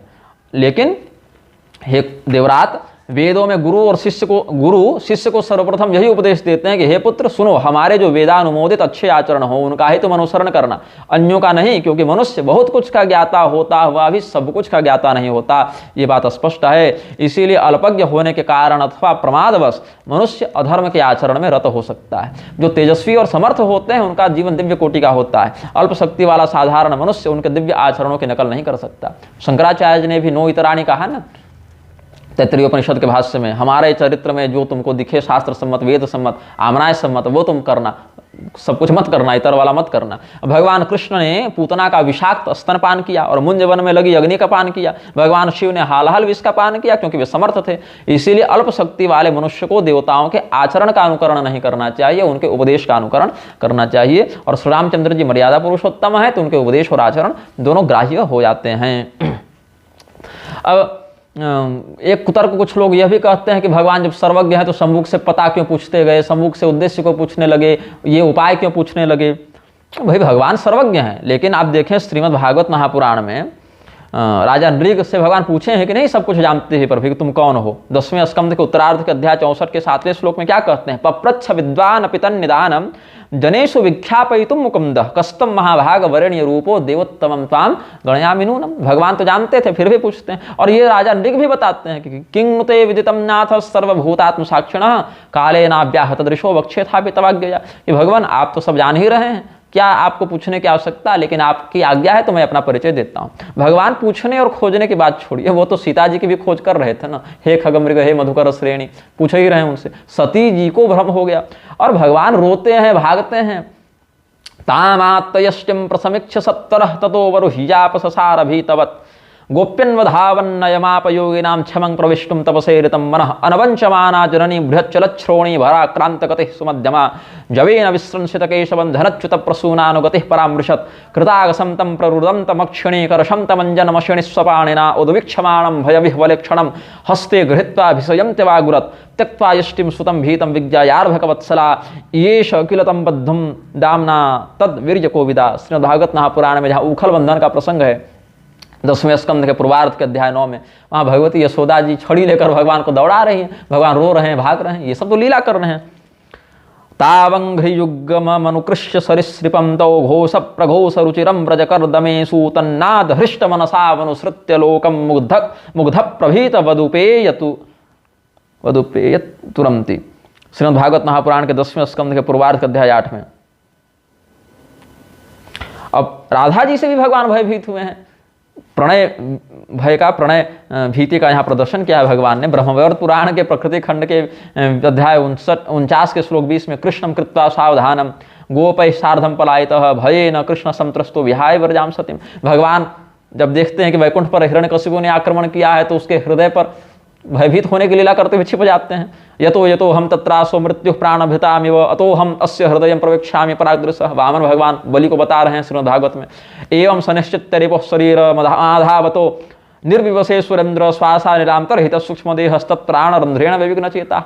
जो संपूर्ण संसार को निर्भय करने वाले हैं, ऐसे भगवान महादेव भस्मासुर के भय से भाग रहे हैं। ये भी एक लीला है। भागवत में ही देखिए 10वें स्कंध के उत्तरार्ध में सतत वर परीक्षार्थम संभोर मूर्धनि किलासुर स्वहस्तम धातुमारे भे स्वविभ्यत स्वकृतात् शिवः।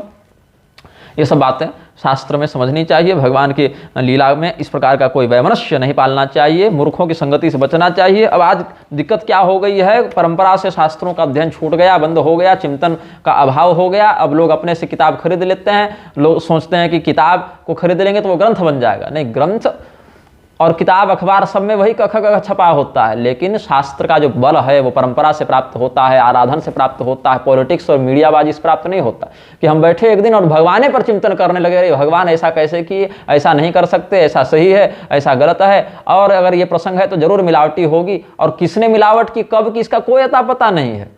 अपने जीवन में थोड़ा चिंतन करके देखो। तुम लोग जो आज के हिंदू सिखा छोड़कर बैठे हो, जनेऊ छोड़कर बैठे हो, ये चिंतन करो कहीं हमारे पूर्वजों में कोई व्यक्ति दूसरा तो व्यभिचार करके हमें, हमारे बाप को पैदा नहीं कर गया, हमारी माँ को पैदा नहीं कर गया, हमें तो शुद्ध ब्राह्मण के लक्षण दिखते नहीं। चिंतन करना चाहिए ऐसे मूर्खों को कि जनेऊ तो है नहीं, शिखा तो है नहीं, हम संध्या गायत्री करते नहीं, कहीं हमारा ही वंश में तो कहीं किसी मुसलमान ने आकर हमारे कुल को प्रदूषित नहीं कर दिया, कोई व्यभिचार नहीं कर दिया। वो चिंतन नहीं जाता है उस समय।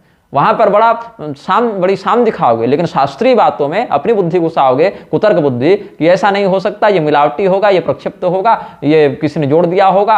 और इस भ्रम को फैलाने में जो आसुरी बुद्धि से युक्त है, ऐसे रामभद्राचार्य, मनोज मुंतशिर, कुमार विश्वास जैसे अल्पज्ञ धूर्त अहंकारी जन बहुत बड़ा हाथ अपना रखते हैं, बहुत बड़ा इनका हाथ है। और हम यही शास्त्र दृष्टि से चिंतन करने पर समझते हैं कि ऐसे लोग मात्र कलयुग को बढ़ाने के लिए और शास्त्रों के मूल स्वरूप को विकृत करने के लिए इस कलयुग के द्वारा भेजे गए कलयुग के गुलाम हैं, एजेंट हैं, और इनसे सावधान रहना चाहिए। शास्त्रीय बातों को शास्त्रीय दृष्टि और विवेक से समझना चाहिए। नहीं समझ में आए तो निष्ठा रखते हुए चिंतन करना चाहिए, गुरुओं से पूछना चाहिए, अध्ययन करना चाहिए, साधना के द्वारा अपने विवेक को बढ़ाना चाहिए। तभी जाकर भगवत लीला का, भगवत कथा का रहस्य समझ में आ सकता है। श्रीमन्नारायण हर हर महादेव। नमश्चंडिकाय। जय श्री सीताराम।